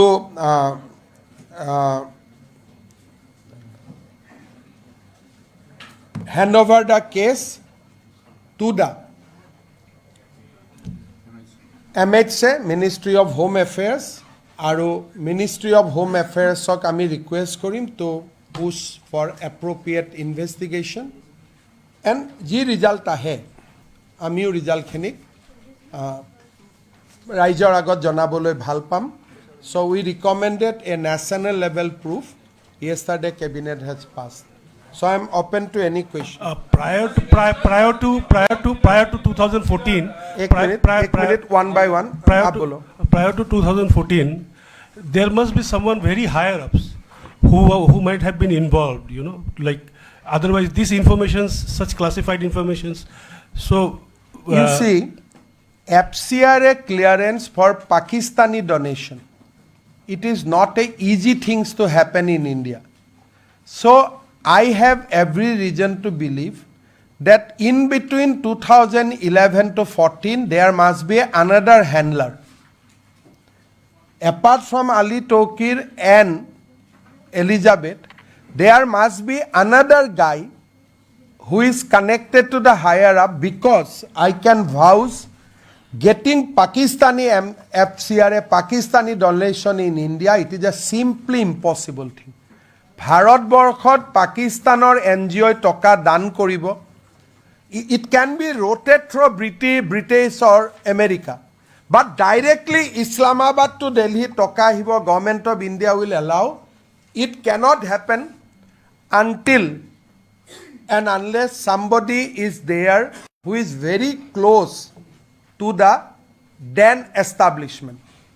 मैं दिल्ली से हाँ बताइए ये जो आपने कहा कि Elizabeth ने Pakistani account के बारे में सच नहीं बताया है और एमपी होने के नाते उन्होंने एफिडेविट दिया है, उसमें जानकारी नहीं दी है, तो चुनाव आयोग तो आप कह सकते हैं कि इसका मेंबरशिप कैंसिल करो। आप देखिए, ये तो आज हमें आपका पास शेयर किया हूँ because this is a result of A investigation. अभी डेफिनेटली जो लोग ने गौरव गोगोई का साथ चुनाव लड़के हारा है, now they have right to apply to the election commission because they have not disclosed completely the Pakistan as well as a UK account, and he said that she is working in a local NGO. So in the affidavit, true picture was not given. So definitely the candidate who lost the election with Gaurav Gogoi definitely will approach election commission because false affidavits lead to 1 year imprisonment. मेरा एक सवाल है, did you not Anirudh बोलो एक एक करके, I have time, आराम से जाए। Mr. Minister, at the time when Elizabeth was working and when she quoted the IB report, at that point in time, Gaurav Gogoi was not the At that point of time, he became MP. At the time of signing the report, Gaurav was MP because this report was sent when Prime Minister Modi became Prime Minister. And Gaurav also became MP in that period itself. how she got access to this. This is we have asked, she said, नहीं मैंने open source से मिल गया. But IB report cannot get from open source. So this matter need to be investigated. That is why I am of the view that more than the IB report, getting Pakistani money into India is not a easy thing. Now there must be someone and suggesting that bypass federal government, go to the state. These are the things very, very internal to India. When you report those things to Pakistan, you must be helped by someone. एक सवाल इधर से Sir, Neeraj बात आओ, Praveen. During this investigation and after all findings, did you not consider grilling Gaurav Gogoi and asking center to book Mrs. Elizabeth for FCRA violations? গৌৰৱ গগৈক আমি ইণ্টাৰোগেট কৰা নাই purely because he is a sitting member of parliament, deputy leader of the opposition party. We left the job to the central government agency. But if central government somehow asks us to continue the case, then definitely we will call Gaurav. But at this stage, we did not interrogated him, showing some kind of respect to his position. Sir, मेरा सवाल if we had so much, Neeraj भाई, sir, सबक- sir, Neeraj excuse भाई। me, sir, if we had so much, आदमी का अगर कोई link Pakistan से या विदेशी किसी ऐसे आदमी से जो हमारी कंट्री के प्रति उनका भाव अच्छा ना हो, तो मिलता है तो तुरंत अरेस्ट किया जाता है, उनका ट्राई आपको क्या अंदर कर दिया। अरे एक तो आपने इतने सारे लिंक बता दिए, सारी चीजें, तो अभी तक सरकार कर क्या रही है? देखिए, एक ऑपरेशन सिंदूर में समय एक यूट्यूबर खाली पाकिस्तान घूमने गया था और अपने वीडियो वगैरह अपलोड भी करते रहा. She was not saying that मैं नहीं जा रहा हूँ, वो तो एडमिट कर रहा था कि मैं जा रहा हूँ. ये तो डिजिटली भी साइलेंस रहा, किसी को पता कि भी होने नहीं दिया जब तक ये घटना नहीं हुए. तो अभी आप बोल सकते हैं आप अरेस्ट नहीं क्यों किया. चुनाव का पहले ऐसा स्टैंड लेना, it is not a very easy job, but this investigation will definitely lead to some hard action. मेरा सवाल है, मैं इधर से मैं एक एक करके दूँ. So actually, I was about to ask the same question that he has asked, but just to take it forward. So is it that it could hamper the electoral fortunes of the party? That's why you are not acting against Gaurav Gogoi. Look, if I arrest him now, I will be accused of political that Himanta Biswa Sarma is doing politics before election and all. So as we have handed over the case to MHA, I am sure that logical conclusion will take place. Of course, now there will be a lot of demands from people also after I reveal today everything. So let us see. We'll examine. We'll take it to the logical conclusion. But arresting at this stage is a hard step. We don't want to take. We'll go step by step. Sir, sir, from the last, sir. From Sir, the last, yes. Yeah. Sir, if we had so much information, why didn't you approach the central government earlier? Given the sensitive issue of national security, a central inquiry should have been already initiated. But I think our police was doing a better job.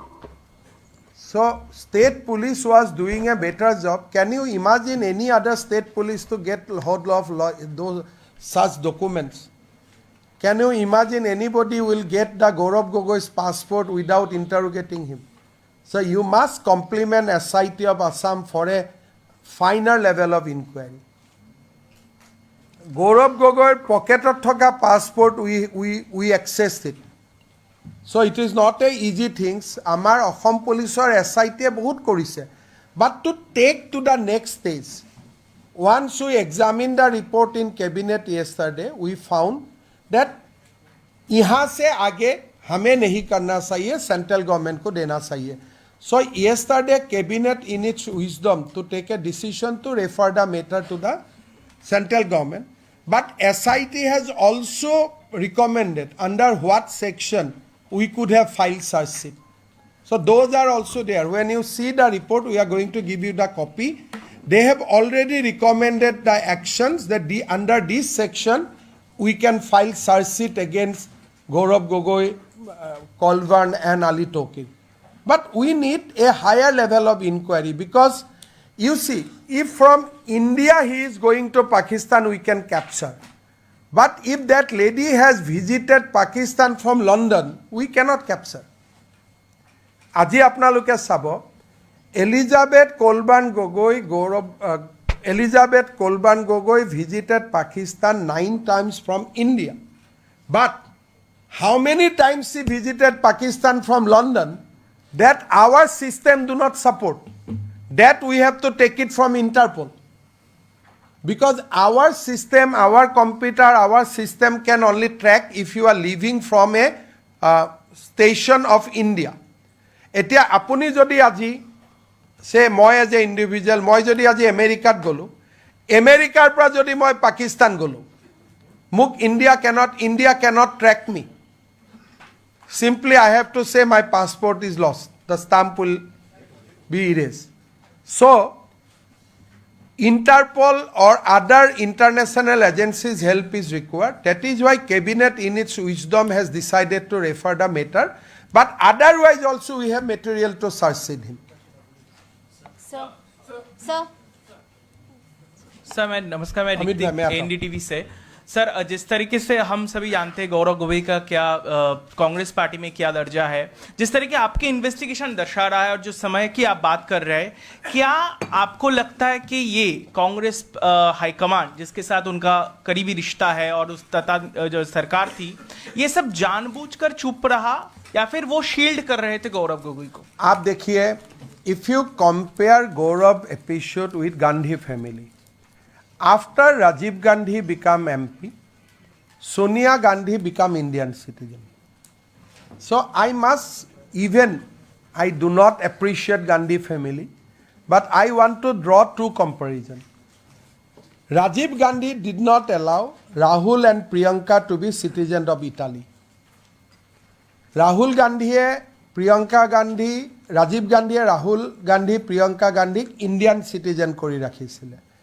And his wife, the moment he became MP, she surrendered Italy's passport and took Indian passport. Now you contrast Gaurav. Gaurav's wife continued to be Britishers till today, even after he became a third time MP. And instead of making her children Indian, his children Indian, he himself went and deposited passport, saying that proudly my sons and daughters are now British. So Rahul should compare his own story with Gaurav and take appropriate action. That is what I can wish. Because the comparison बहुत दूर जाना का जरूरत नहीं है, अपना family में ही comparison है। आप देखिए सोनिया गांधी कभी इटालियन था, इसलिए भारत का लोगों ने इसको प्रधानमंत्री होने ही नहीं दिया। और हमेशा यह सवाल उठते रहा कि why Sonia took so much time to surrender Italian passport. But हमारे युवराज को आप देखो, वो तो उल्टा कर रहे हैं। बेटा बेटी को भी ब्रिटिशर्स भी बना रहा है, अपना धर्म से भी दूर कर रहा है, और साथ में अपना बीवी को कभी भारतीय बनाने का चेष्टा भी नहीं किया। सो अभी मुझको कुछ बताने का जरूरत ही नहीं है। Rahul should compare him with Gaurav and take appropriate action. Amit भाई, एक सवाल ये है कि एक तो उनका ये बार-बार एक तरह से कांग्रेस भी कह रही कि ये पूरा जो इन्वेस्टिगेशन इसमें भी लेट आप लोगों ने किया, शुरू भी लेट किया, ताकि इलेक्शन के दौरान भी एक तरह से एक प्रेशर बना रहे पूरे कैंपेन में कि गौरव गोगोई और कांग्रेस इस तरह से इस पूरे मामले में दूसरी आपने कहा कि 10 दिन की जो कोर्स की बात कर रहे थे, किस तरह का कोर्स क्या होगा? ये देखिए इस्लामाबाद और कराची में देखने के लिए क्या है? बिन लादेन को देखना, और क्या है देखने का? कहाँ लादेन मरा था, यही तो देखने के लिए जाने का जगह है। और क्या जगह है बताइए? तो कोई व्यक्ति 10 दिन, पाकिस्तान आपको भी मैं भेजूं, अब 10 दिन क्या करेगा बताओ? एक दिन लाहौर में घूमा, एक दिन कोई दूर जगह में घूमने का बाद, अरे यहाँ तो रहने का माहौल ही नहीं है, चलो। तो अब 2 दिन में आपको मैं जबरदस्ती भी लाहौर भेजूंगा, अब 2 दिन का ऊपर नहीं रहेगा। एक व्यक्ति 10 दिन रहता है और डिजिटली साइलेंस हो जाता है, मतलब क्या? कहीं तो जाके मेडिटेशन किया होगा। तो कबा तो ध्यान करिए सिले। अभी देखिए ये रिपोर्ट हमें 10 सितंबर को मिला, और ये रिपोर्ट का बाद प्रेजेंटेशन बनाना, कैबिनेट को ब्रीफ करना, हम लोग सितंबर महीना में इसको पब्लिश करने के लिए रेडी रहा। बट इन बिटवीन हमारा असम में सितंबर को लेके आज तक जो जुबिन का डेट के लिए हम लोग एक अलग दुनिया में चला गया। अगर सितंबर से अक्टूबर, नवंबर, दिसंबर में मैं ये बात करने जाता था, लोग मुझे ही मारते थे। तो because of the peculiar situation of Assam, लोगों को मानना था कोई रिपोर्ट ही नहीं है। ये रिपोर्ट हम ऐसे लेके बैठा रहा, किसलिए? ये देने के लिए जगह नहीं था, लोग नाराज हो जाते थे। अगर ये मैं सितंबर में ही होम मिनिस्ट्री को दे देते थे, शायद आज आपको और खबर को ज्यादा ही मिलते थे। Actually I lost out. मैं तो पहले ही अगर भारत सरकार को दे देते थे तो आज मुझे बोलने के लिए और कुछ होते थे। मैं तो 50% नहीं 20% बोल रहा हूँ। I could have gone much more information. I'm Gopi from INS. So what about Lead India? Have they been under scrutiny? Where are they still getting their funding from? If you could tell us something about that. This is another very important aspect. Lead India today is not getting money from Lead Pakistan. That was the only time when Elizabeth was in the job. Only that point of time, Lead India received money from Lead Pakistan. But after she exited and she shifted to Oxford Policy Management, another NGO, they stopped getting fund from Lead Pakistan. However, normally, अगर कोई लोगों को पाकिस्तान से मिलते थे, पीछे में उनको वो ब्लैकआउट हो जाना चाहिए था। तो how that scrutiny is not happen in that case, this is also another aspect. Normally अगर एक बार किसी ने पाकिस्तान से पैसा लिया, भारत सरकार उनका FCRA कैंसिल करता है। How in this case they avoided it? Primarily 2013 तक हमारा पास कोई कंप्यूटर का सिस्टम नहीं था। 14 से ही ये एक सिस्टम में लाया गया। 13 तक मैनुअल था। प्रोबेबली हमारा रिपोर्ट जाने का बाद lead India will also come under scrutiny. Sir, I'm Piyush from India Today. Sir, you have shared that a lot of information was shared with Pakistan. I want to know that has the SIT been able to identify where this information was used? Was it used for carrying out any anti-India activities by Pakistan? We have found when we searched Lead India, we found that this 45-page report, we suspect that this is the report which was given in 2014. But there must be many other things, because if you see her profile in the agreement, she was asked to work with civil society and policymakers. She was in Pakistan. Pakistan se she came to Delhi. Salary was coming from Pakistan, and she was asked to coordinate with whom? Policymakers and civil society. तो पूरा espionage जैसा बात हो जाता है कि हमें आपको भेजा हूं, आप ये काम करो. We should have get more, but हमारा एक असम पुलिस का जो लिमिटेशन है उनके लिए we cannot break the internet. 14-15 का हम टेलीफोन को भी नहीं कर पाता हूँ. स्टेट गवर्नमेंट है jurisdiction only up to 2 years. अभी कितना बार इस्लामाबाद से बात हुए थे, तो अगर ये इन्वेस्टिगेशन 2016 में होते थे, we could have get lot of Pakistani contract from the mobiles, because phone होते थे, नंबर आ जाते थे. लेकिन स्टेट गवर्नमेंट को अभी खाली 2 साल का ही लीगेसी रिकॉर्ड लेने का अनुमति है. That is why I am sure एक बार 2011 से 16 तक टेलीफोन रिकॉर्ड्स और other electronics things government of India का पास आ जाते हैं तो बहुत कुछ खुल जाएगा. हम तो लिमिटेड काम किया because our constant. Yes yes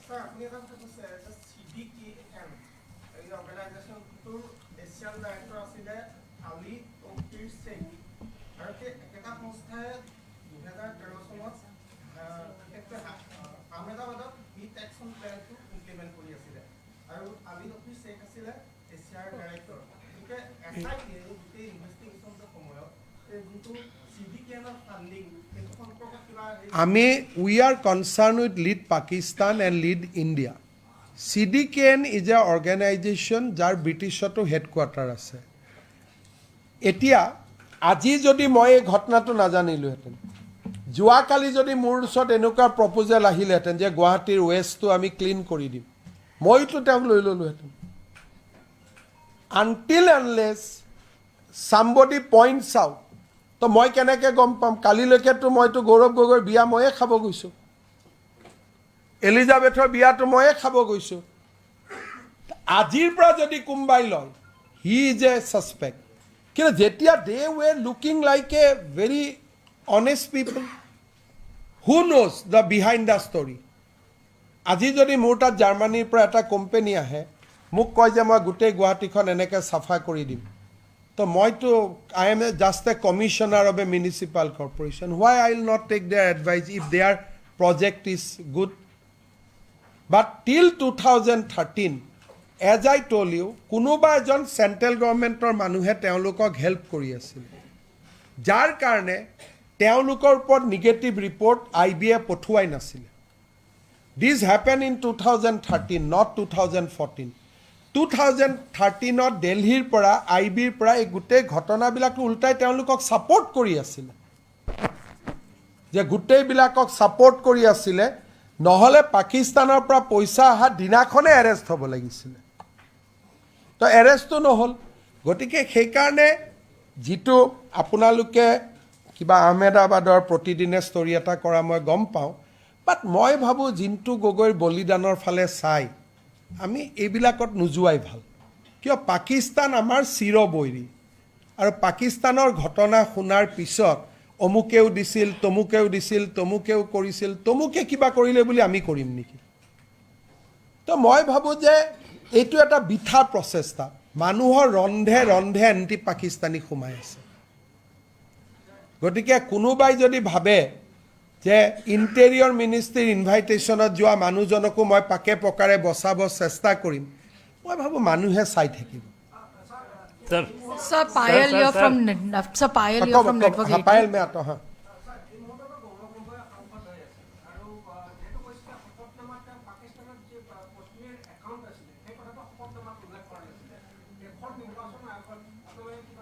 এইটোতো আজিৰ এতিয়া মই এই 2 মিনিটৰহে কথা আপোনালোকক জনোৱাটো কালি কেবিনেটে চাইছেহে গতিকে ইয়াৰ ফলো আপ একশ্যনবিলাক এতিয়াৰ পৰা তপন গগৈয়ে মোৰ প্ৰেছ কনফাৰেন্স শুনি তপন গগৈয়ে কমপ্লেইন দিব লাগে ইলেকশ্যন কমিশ্যনত আজিহে আপোনালোকক এই ৰিপৰ্টটোতো কালিলৈকে কাৰো হাতত নাই তপন গগৈ কেনেকৈ জানিব যে তেওঁৰ পাকিস্তানী একাউণ্ট এটা আছিল বুলি এতিয়াহে জানিব গতিকে যি হ'ব আজিৰ পিছত হ'ব নহয় এতিয়ালৈকে ৰিপৰ্টটো মই কেবিনেটৰ কাকোকে দেখুওৱা নাছিলোঁ কালি ৰাতিহে আমি দেখুৱাইছোঁ গতিকে আপোনালোকে কৈছে যে অমুকক জনাইছিল নেকি কৰিছিল নেকি আজিৰ পৰা আমি কৰিমহে ৰিপৰ্টটো আপোনালোকক দিয়াৰ পিছত কাৰণ মই কমিট কৰি থৈছিলোঁ যে ৰিপৰ্টটো আপোনালোকক আগতে দিম মই Payel The fact that you're referring this case to the MHA, are you going to be asking for a time-bound inquiry? Because otherwise you will be accused of just using this as a poll gimmick. And how will you assure the people of Assam that you will take this case to its logical end? I have no audacity to dictate Amit Shah ji. Best I say. No, that is what. He is a more nationalist than me. So you can expect fireworks from him, obviously, because if I do not want to show him that, look, I am more patriot than you. So I think that once the ball is in his court, these will be played out in as per the rule of the law, as per the ground rule. No. Sir.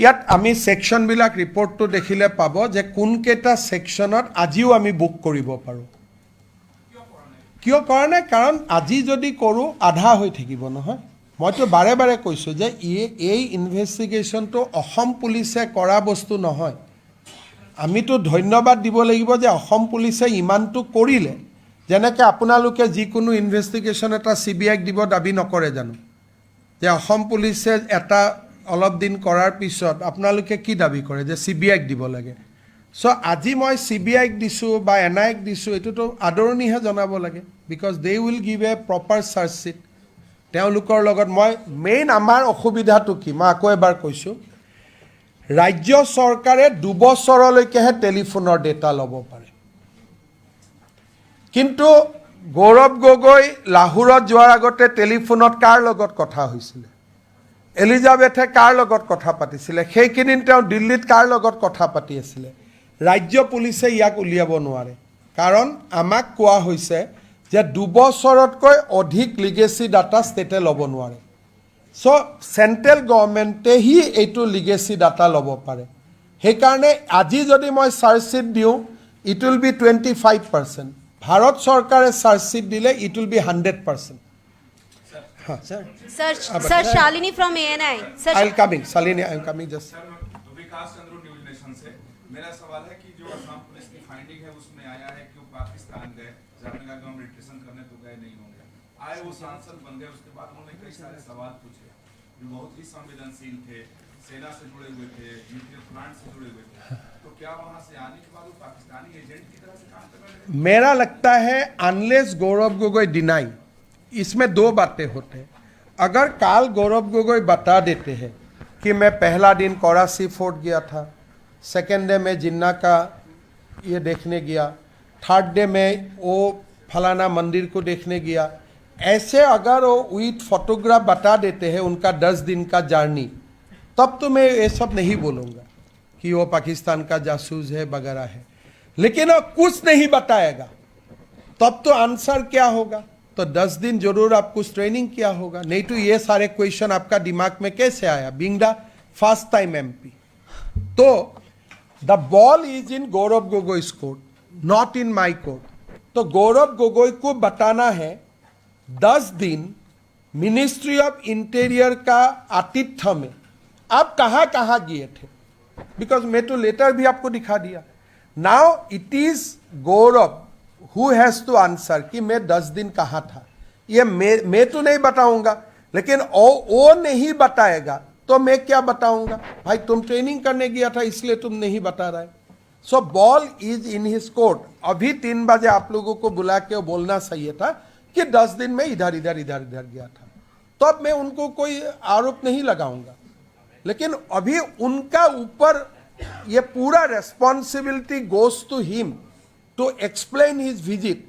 Interior ministry का letter में क्या था, कैसे लाहौर में आपको किसने मुलाकात किया था, किसने आपका वीसा चेंज करवाया, तो ये सारा बात कौन बताएगा? Being the respected deputy leader of the opposition party, वही तो बताना पड़ेगा ना. और जब तक वो नहीं बताएगा तब तक मैं कुछ नहीं बोलूंगा. अगर 10 दिन तक वो नहीं बताएगा तब तो मैं बोलूंगा जरूर आप ट्रेनिंग करने गए थे. Dada supplementary. Sir, as you mentioned about this report, as you alleges that this is a national threat for the nation, what I wanted to ask is September में ये report submit हुई थी and you were supposed to revert back. You mentioned about the Zubin also, which was related to the state people. But this is a national threat. इतना time sir क्यों लगा? क्या वजह ये तो नहीं कि आप असम नहीं देखा था? अगर मैं ये करते थे ना मुझको मार देते थे. But sir, this is a matter of investigation, sir. ठीक है, आप असम नहीं देखा इसलिए आप ये क्वेश्चन किया. 10 लाख लोग थे रास्ता में, तो it was such A national loss. तो जुबिन का देहांत हमारे लिए इतना पेनफुल था, ये सब देखने के लिए भी वो समय माहौल नहीं था. तो if I have to prioritise दोनों का बीच में, आई प्रायोरिटाइज जुबिन. अगर उसमें मेरा गलती है तो मैं नहीं जानता हूं. जब दोनों का बीच में कभी कभी एक चीफ मिनिस्टर इसको प्रायोरिटी करना पड़ता है. वो समय अगर जुबिन का इश्यूज को मैं प्रायोरिटी नहीं करता था, चार्जशीट नहीं देते थे, लोगों को अरेस्ट नहीं करते थे और ये सब में जाते थे, हम लोग यहाँ अभी बैठ भी नहीं रहते थे. अभी तक यहाँ अलग दुनिया में हो जाते थे. तो that is why Assamese journalist knows what was the situation. मुख्यमंत्री महोदय एकेबारे सৰু প্ৰশ্ন এটা আছে. একেবাৰে Honorable Chief Minister, referring to your referring to your answers, that during this period when Gaurav Gogoi was visited Pakistan December 13 to December 24, 2013, at that time Union Home Minister was Sushil Kumar Shinde, and Gaurav Gogoi was only in Delhi with the most of the time with the official residence of Chief Minister of Assam.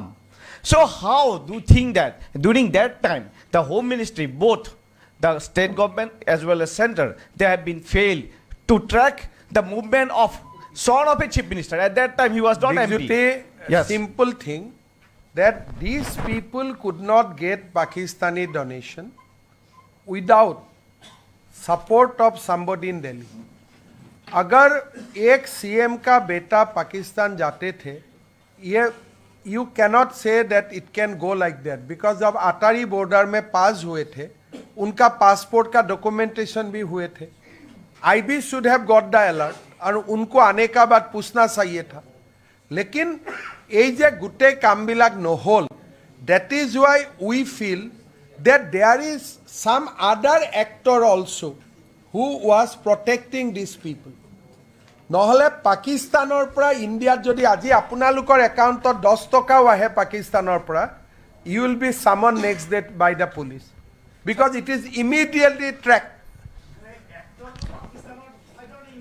Definitely Indian side হ'ব লাগিব, because 9 বাৰ আলী টকিৰৰ দৰে মানুহ এজন 13 বাৰ ইণ্ডিয়াত আহিব, কোনে visa দিব? আৰু যিদিনাখনে মোদী গভৰ্ণমেণ্ট আহিলে তেওঁ নাহা হৈ গ'ল. I show' you the timeline. Ali Tauqir ইণ্ডিয়াত কেতিয়ালৈকে আহিছে? 2013. যিদিনাখনে মোদী চৰকাৰ আহি গ'ল তেওঁৰ ভিসা নোহোৱা হৈ গ'ল. 13 বাৰ পাকিস্তানী মানুহ ইণ্ডিয়াত আহিব পাৰে নেকি? Except A member of cricket team নহ'লে কোনে আহিব পাৰিব কওকচোন? आप कुछ sir, just adding to one point, sir. Just adding to one point, because we have seen now. आपने अभी जो जवाब दिया था, आपने कहा था कि अभी मैं इंतजार करूंगा कि गौरव गोगोई बताएं कि उन्होंने 10 दिन वहां पर क्या किया. अगर गौरव गोगोई सामने आकर के बताते हैं कि उनके साथ में कुछ हनी ट्रैप हुआ या उनको ब्लैकमेल करके सारा काम हुआ, तो क्या असम सरकार will you support, Assam government क्या सपोर्ट करेगी फिर गौरव गोगोई को? देखिए, गौरव गोगोई एक असमिया व्यक्ति है. अगर कोई अंडर प्रेशर में यह काम कर रहा है, जैसे अपना बेटा का धर्म परिवर्तन, अपना बेटा का पासपोर्ट परिवर्तन, ये बहुत इजी डिसीजन नहीं होता है unless you are blackmail by somebody. ये बहुत इजी निर्णय नहीं होता. अगर मुझको कोई मेरा वाइफ आके बोले कि मेरा बेटा को तुम आज you make him citizen of UK. And I am MP. ये निर्णय लेना इजी बात नहीं है. असम का मीडिया को क्या बोला कि कोविड हो रहे थे और उधारी थे तो बना दिया. But we found out the timeline, it was in 22, तब कोविड भी नहीं था. तो देखिए, unless he is brain wash completely, नहीं तो कौन भारत का, आप बताओ. प्रियंका गांधी ने अपना बेटा को ब्रिटिश बनाया है. मैं कोई दूसरा का एग्जाम्पल नहीं देना चाहता हूं, मैं गांधी फैमिली का ही एग्जाम्पल दे रहा हूं. तो ये बात बहुत दुखजनक है. ये कोई मेरे लिए बहुत गर्व का बात नहीं है. इसलिए ये जो बातें मैं बोल रहा हूं, मेरा एक असमिया का ऊपर मैं बोल रहा हूं. सो उनको अगर मदद चाहिए तो मदद सब करेगा, लेकिन मेरा लगता है these are very very unusual. इसलिए अपना दोनों बेटा का धर्म परिवर्तन हो जाए, आपका सिटीजनशिप परिवर्तन हो जाए, these are not matter which you can digest easily. You spoke about digital silence of Mr. Gogoi. Has investigation agencies approached him, questioned him, and if not, did they get a special permission to question a sitting MP?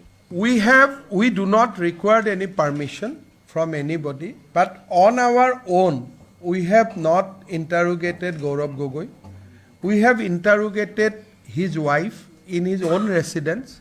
She cooperated, but she refused to give answer in certain issues. But of course, we interrogated her, but we did not interrogate Gaurav Gogoi, and we want that things to be done by the central government agency. मुख्यमंत्री महोदय, एक सवाल है इसमें साथ. मैं आपका पास भी आता हूँ.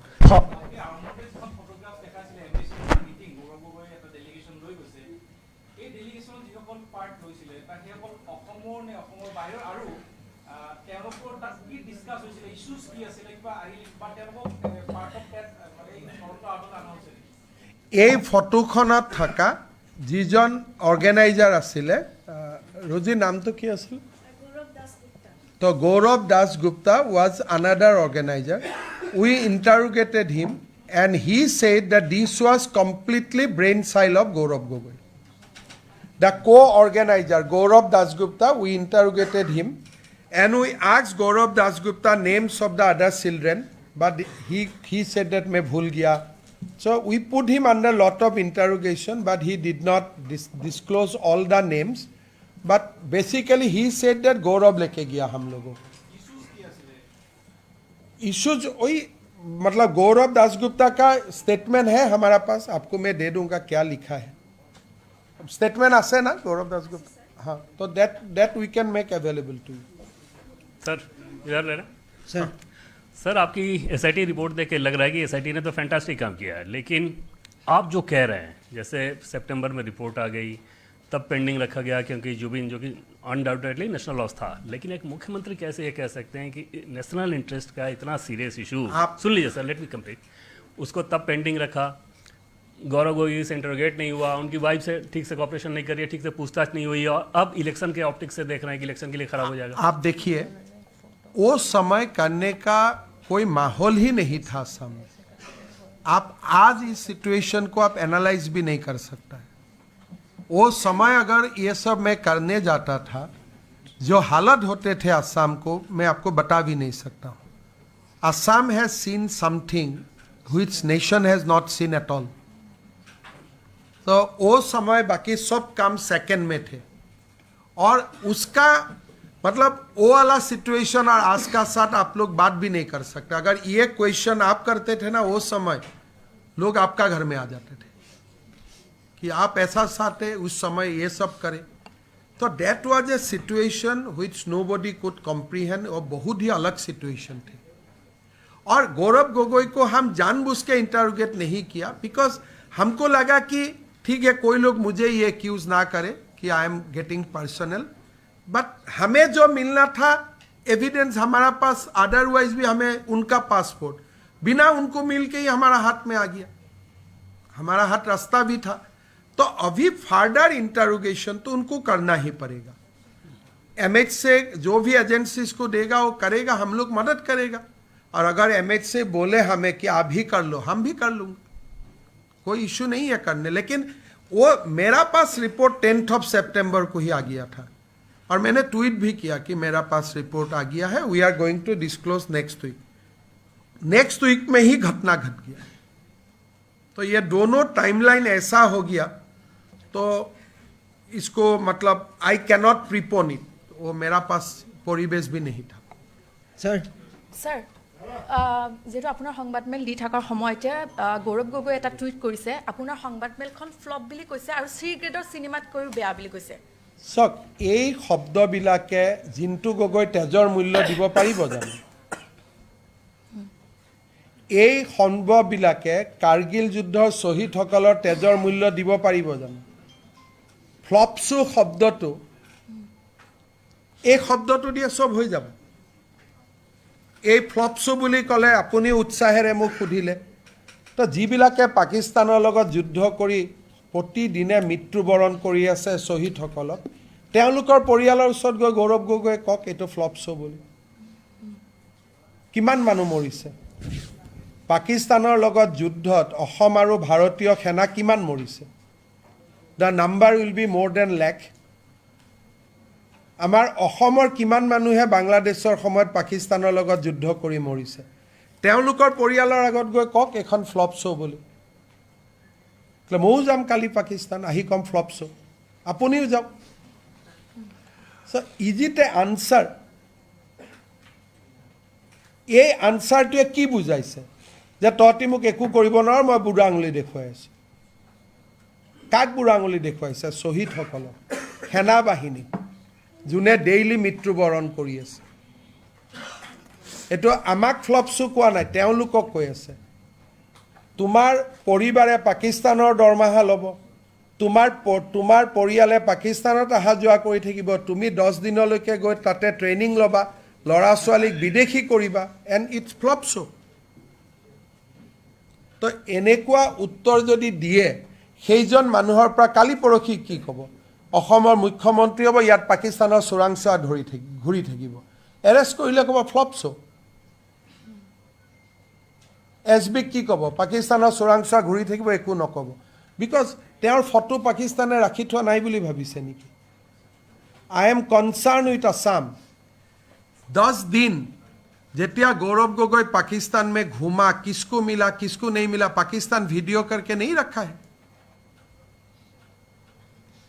आप मुझे बताइए, अगर कोई 10 दिन पाकिस्तान घुमा हुआ है, कौन सा पाकिस्तान आर्मी को मिला है, किसको मिला है, किसको नहीं मिला है? पाकिस्तान उनका डिजिटली रिकॉर्डिंग नहीं किया है उनका विजिट को. और वही जब दिखाएगा, Gaurav Gogoi will not be blackmail. वहाँ उसको किससे पाकिस्तान मिलवा दिया? मान लीजिए ये अभी जो हमारा बॉम्बिंग हुआ, एक IC इसमें क्या हुआ, इसका भाई जो मरा, उसका नाम क्या है, जो हमारा फ्लाइट को, मान लीजिए अजहर मसूद और गौरव गोगोई का मीटिंग हुआ, सेहरा थोड़ा अदल बदल करके, या इनका भाई से मीटिंग हुआ, पाकिस्तान फोटोग्राफ करके नहीं रखा है. तो 10 दिन जब आप एनिमी कंट्री में घुमा है, आपका हर दिन पाकिस्तान रिकॉर्ड करके रखा है. आप जो दिन भी आप मुख्यमंत्री बनेगा, प्रधानमंत्री बनेगा, पाकिस्तान ऑपरेटर आके क्या बोलेगा? देखो ये हमारा पास तस्वीर है, हम जैसे बोल रहा हूं ऐसा काम करो. नहीं बोलेगा. आप लोग बताइए. He is a national threat now. 10 दिन যেতিয়া পাকিস্তানত ঘূৰি আছে, কাক পাইছে, কি পাইছে, কাক হেণ্ডশেক কৰিছে, পাকিস্তানে ৰেকৰ্ড কৰি ৰখা নাই. কোনজন ISR এজেণ্টক লগ পাইছে, কোনজন ডেপুটি কমাণ্ডেণ্টক লগ পাইছে, কোনজন কাক লগ পাইছে, কোন কাশ্মীৰৰ উগ্ৰপন্থীক লগ পাইছে কোট চুটত, গোটেইবিলাকতো পাকিস্তানে ৰেকৰ্ড কৰিছে. হয়তো গৌৰৱ গগৈও নাজানে মই কাক লগ পাইছোঁ. যেতিয়াই গৌৰৱ গগৈ ইম্পৰ্টেণ্ট পজিশ্যনত আহিব, तो पाकिस्तान मानुहे आहि की कब जे गगोई जी आप मैं जैसा बोलो ऐसा करो, आपका ये तस्वीर है. आप सोचो आप लोग. Now he is the most vulnerable politician in India. Sir, he is so vulnerable that he can be blackmailed for anything. মই এইটো দুখত কৈছোঁ যে অসমৰ ৰাজনীতি কৰা মানুহ এজন এতিয়া পাকিস্তানৰ হাতপুতলি হৈ গ'ল। কাৰণ 10 দিন ক'ত খাইছে, ক'ত বহিছে, কাক লগ পাইছে, কাৰ লগত কথা পাতিছে, পুৰা ৰেকৰ্ডিং আছে। আজি মই যদি পাকিস্তানত 3 দিন যাওঁ, ক'ত মই কি কৰিছোঁ, যে গলত মানুহ এজনক মোক লগ কৰাই দিব, তো সেই ফটোটো মই ইয়াত পজিশ্যন আহিলে মোক নেদেখুৱাব। আজি গৌৰৱ গগৈ ভাৰতৰ প্ৰধানমন্ত্ৰী হ'ল, পাকিস্তানে কি ক'ব যে গোটেই আৰ্মি সিক্ৰেট মুখ দে, বোলে নিদিওঁ, ঠিক है चलो तुम्हारा ये फोटोग्राफ मैं रिलीज कर देता हूं। Now after today's press conference he is the most vulnerable politician in the country. 10 দিনৰ মোৰটো ভয় লাগি আছে যে কাক কাক লগ পাইছিলে আৰু ব্লैकमेल নহলে এইবিলাক প্ৰশ্ন সুধে নেকি पार्लियामेंट। न्यूक्लियर एमुनेशन कोर्ट আছে, अगर वो ब्लैकमेल नहीं होते थे ये सब क्वेश्चन करते कोई पार्लियामेंट में कि न्यूक्लियर वेपन कहाँ है, न्यूक्लियर एनर्जी कहाँ है, यूरेनियम कहाँ है, कोई ये सब प्रश्न पार्लियामेंट में करते हैं देश का। Mr. Sharma, Mr. Gogoi has responded to your press conference and he said that I pity the journalist from Delhi and Assam who has come here and suffered the most flop press conference and most mindless bogus.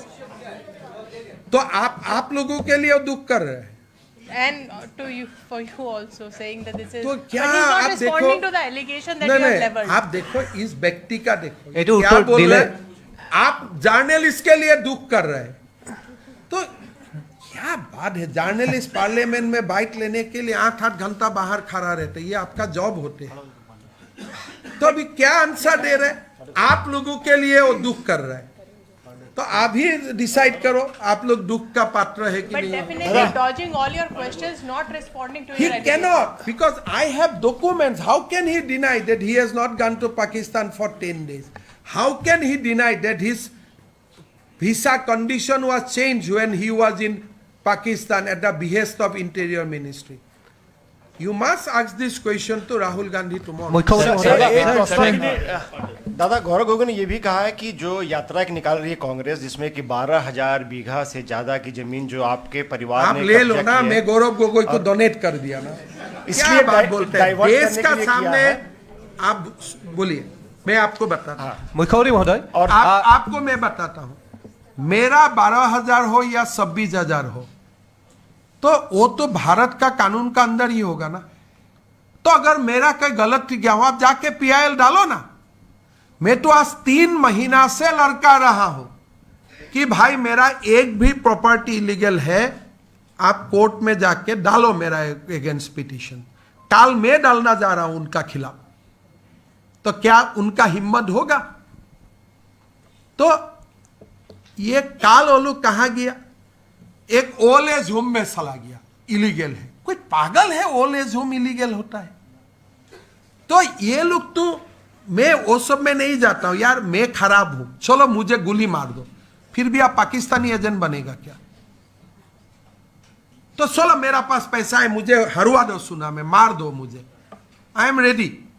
But उसको आप पाकिस्तान का justify मत करो। Apple and orange का comparison नहीं होते। ठीक है, देश में तो मेरा भी क्वेश्चन है, तब मैं भी नेशनल हेराल्ड का बारे में पूछूंगा। तो there are lot of things are there, तो वो डिबेट हम लोग करेगा, लेकिन उस डिबेट में पाकिस्तान वाला इश्यू को तो आप उससे जस्टिफाई नहीं कर सकता ना। कितना लोगों ने शहीद हुआ बताओ आप। इस काल अगर कांग्रेस का गवर्नमेंट 2024 का चुनाव हुआ, गलती से अगर कांग्रेस का गवर्नमेंट आते थे तो Gaurav Gogoi would have been in the top 6 ministry. Pakistan उनको ब्लैकमेल नहीं करते थे। 10 दिन भाई पाकिस्तान में रुका, कितना लोगों से उनको हैंडशेक करवाया। ऐसा इजी डेज है पाकिस्तान, कितना लोगों को हैंडशेक करवाया उन लोगों ने। खाली एक दिन कुर्सी में बैठने दो, आके दिखाएगा देखो भैया अकबर चला जाएगा, बताओ ये करो ये करो। Now he cannot do anything except serving Pakistan interest, because 10 दिन बहुत लंबा दिन होते हैं। और पता नहीं, he must come under influence of his wife। Otherwise कोई दिमाग वाला व्यक्ति ऐसा करते हैं क्या? नहीं, मेरा देखो, जब भी कोई मेरा ऊपर कुछ डालते हैं मैं तुरंत कोर्ट चला जाता हूं, इसलिए कोर्ट में फैसला हो जाता है। अगर मेरा ऊपर आज आप बोल सकते हैं मेरा वो है, भाई मेरा है, ताजमहल भी मेरा है, लेकिन कुछ तो जाके प्रूफ करो कोर्ट में। आज मैंने राहुल गांधी को 2014 से लड़का रहा हूं, तो मेरा खिलाफ कोई थाना में भी एक केस क्यों प्रूफ नहीं कर पाया? तो आज ये नतुन कथा निकी, तो मोर ऊपर तो कोई थके बात, वो तो ठीक है, मैं वो सब में नहीं जाता हूं, लेकिन आज दुख की बात है, कोई गर्व का बात नहीं है। जो बात मैं बोल रहा हूं, ये देश के लिए दुख की प्रेस कॉन्फ्रेंस कर रहा हूं। I am aliasing against the member of parliament. Sir, from the back. Sir, question ले लीजिए, नहीं तो बोलेगा आप लोगों को मैं ही बोल कर रहा हूं। মুখ্যমন্ত্ৰী মহোদয়, প্ৰথমতে মই অসম আৰক্ষীক ধন্যবাদ জ্ঞাপন কৰিছোঁ। অসম আৰক্ষীয়ে এটি সুন্দৰ কাম কৰিছে আৰু আপোনালোকে দেখুওৱা প্ৰেজেণ্টেশ্যনখনত গোটেই ভিতৰৰ পৰা গোটেই বস্তুখিনি লোৱাৰ কাৰণে তেওঁলোকক এটা ধন্যবাদ মই দিছোঁ। কিন্তু মোৰ প্ৰশ্নটো হ'ল, যিহেতুকে ভাৰতৰ নিৰাপত্তাৰ এটা সংস্থাক আপোনালোকে প্ৰদান কৰিব এই ৰিপৰ্টটো, মোৰ পঢ়া হোৱা নাই বাৰু গোটেইখিনি, কিমান শতাংশ সহায় কৰিব পাৰে বুলি ভাবে? আৰু ইতিমধ্যে বিৰোধীও এটা কথা কৈছে যে এই সমগ্ৰ বিষয়টো চৰকাৰ পক্ষৰ ফালৰ পৰা ৰাজনীতি কৰিব গৈ আছে, ভাৰতবৰ্ষৰ নিৰাপত্তা সংস্থাটো ইমান দুৰ্বল হ'ল নেকি, যিটো পূৰ্বৰ পৰাই কৈ আছে যে অমিত শ্বাহ ডাঙৰীয়াৰ দৰে ব্যক্তি থকাৰ পিছতো কিয় চুচুৰাই নিব পৰা নাই গৌৰৱ গগৈ? এই গোটেই ঘটনা হৈছিলে ইউ পি এ ৰিজিমৰ সময়ত, আৰু যেতিয়া কংগ্ৰেছ দেশত শাসন চলাইছিলে 2016লৈকে চলি থাকিলে। অমিত শ্বাহ ডাঙৰীয়াই অলৰেডি পাৰ্লিয়ামেণ্টত মেনশ্যন কৰিছে যে গৌৰৱ তুম পাকিস্তান में क्या किया था बोलो। तो this matter is already under the cognizance. ये नहीं है कि এই মেটাৰটো ভাৰত চৰকাৰে নাজানে। ছেপ্টেম্বৰতে যদি আমি কাগজটো পঠাব পাৰিলেহেঁতেন আৰু অলপ কাম হ'লহেঁতেন, কিন্তু আপোনালোক চিয়'ৰ থাকক যে ভাৰত চৰকাৰে এই ইনভেষ্টিগেশ্যনটোক লজিকেল কনক্লুজনলৈকে লৈ যাব। Sir, regarding the 10 days, the Congress sources have responded saying that visa modification is very routine. On that, sir, I want a response. देखिए, ভিসা আপোনালোক বাহিৰত গৈছে, have you visa has been ever modified? কেনেকৈ routine হ'ব পাৰে? Does and ministry of interior letter is routine.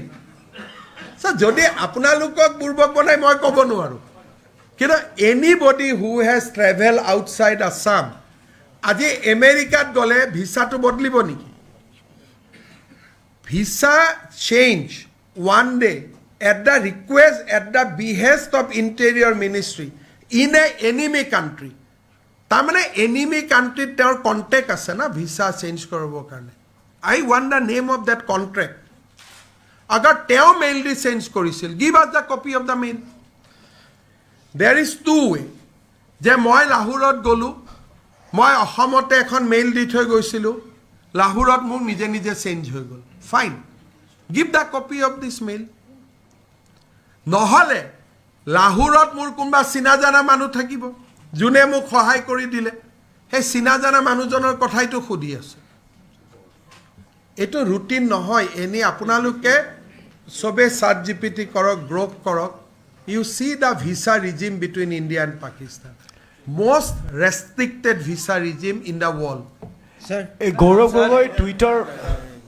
Sir, can we say that during 2012 and 13 it was center and state both was ruled by Congress, so Gaurav Gogoi got the most benefits? I mean, I don't want to drag the Chief Minister of Assam in this conversation. Today he would have been the most saddest person. যেতিয়া তেওঁ গম পালেহেঁতেন যে মোৰ নাতিৰ ধৰ্মও গ'ল, দেশো গ'ল, I think he would have been the most saddest person. So that is why I don't want to bring him in this discourse. কিন্তু মই নাভাবোঁ যে জীয়াই থাকিলে, তৰুণ গগৈ জীয়াই থাকিলে ঘটনাবোৰ হ'ল। এটলিষ্ট নাতিয়েকৰ দেশ আৰু ধৰ্ম পৰিৱৰ্তন হ'লহেঁতেন বুলি মই নাভাবোঁ।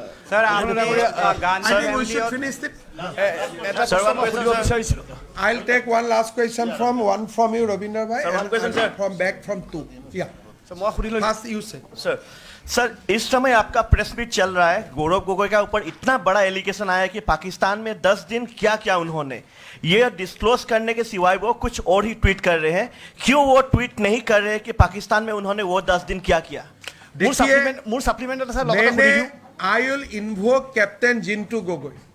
মই গৌৰৱ গগৈ ডাঙৰীয়াক অনুৰোধ কৰিম যে কেপ্টেইন জিন্তু গগৈৰ আত্মবলিদানৰ প্ৰতি সন্মান জনাই আপুনি 10 দিন পাকিস্তানত কি কৰিছিল কওক, মোক গালিগালাজ কৰিব, পিছতো সময় পাব।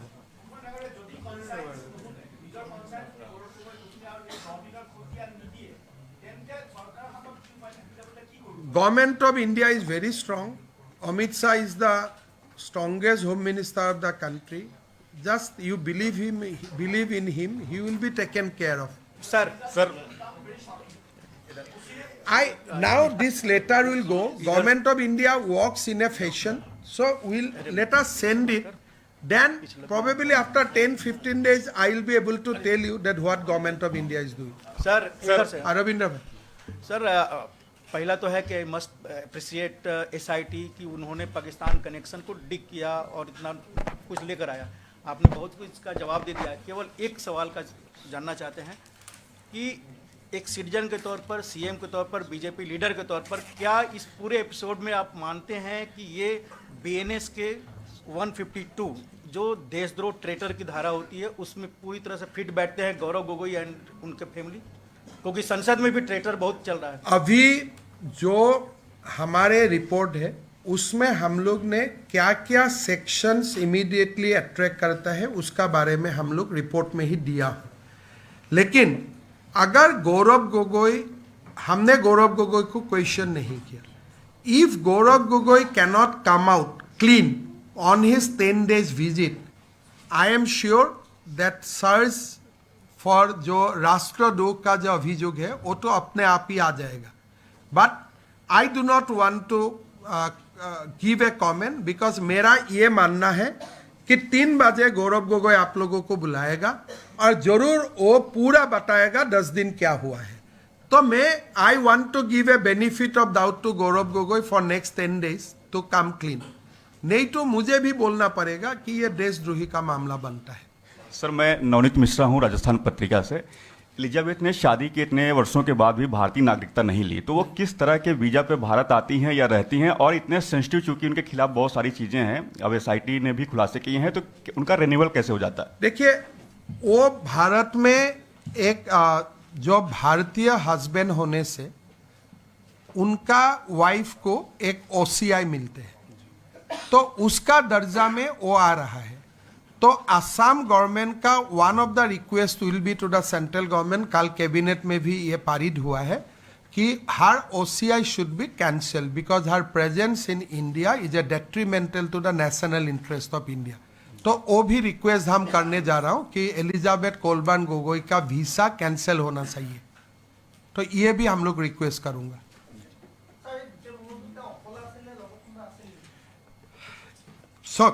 যেতিয়া আমি আটাৰী বৰ্ডাৰত চেক কৰিছিলোঁ তেতিয়া এলিজাবেথ কোলবাৰ্ণ গগৈ আৰু গৌৰৱ গগৈ দুয়োগৰাকীৰে আমি পাইছোঁ, কিন্তু ইয়াৰ ইনভেষ্টিগেশ্যনত আৰু কেইগৰাকীমান মানুহক আমি ইণ্টাৰোগেট কৰিছিলোঁ, আপোনালোকে নাম তাম পাব।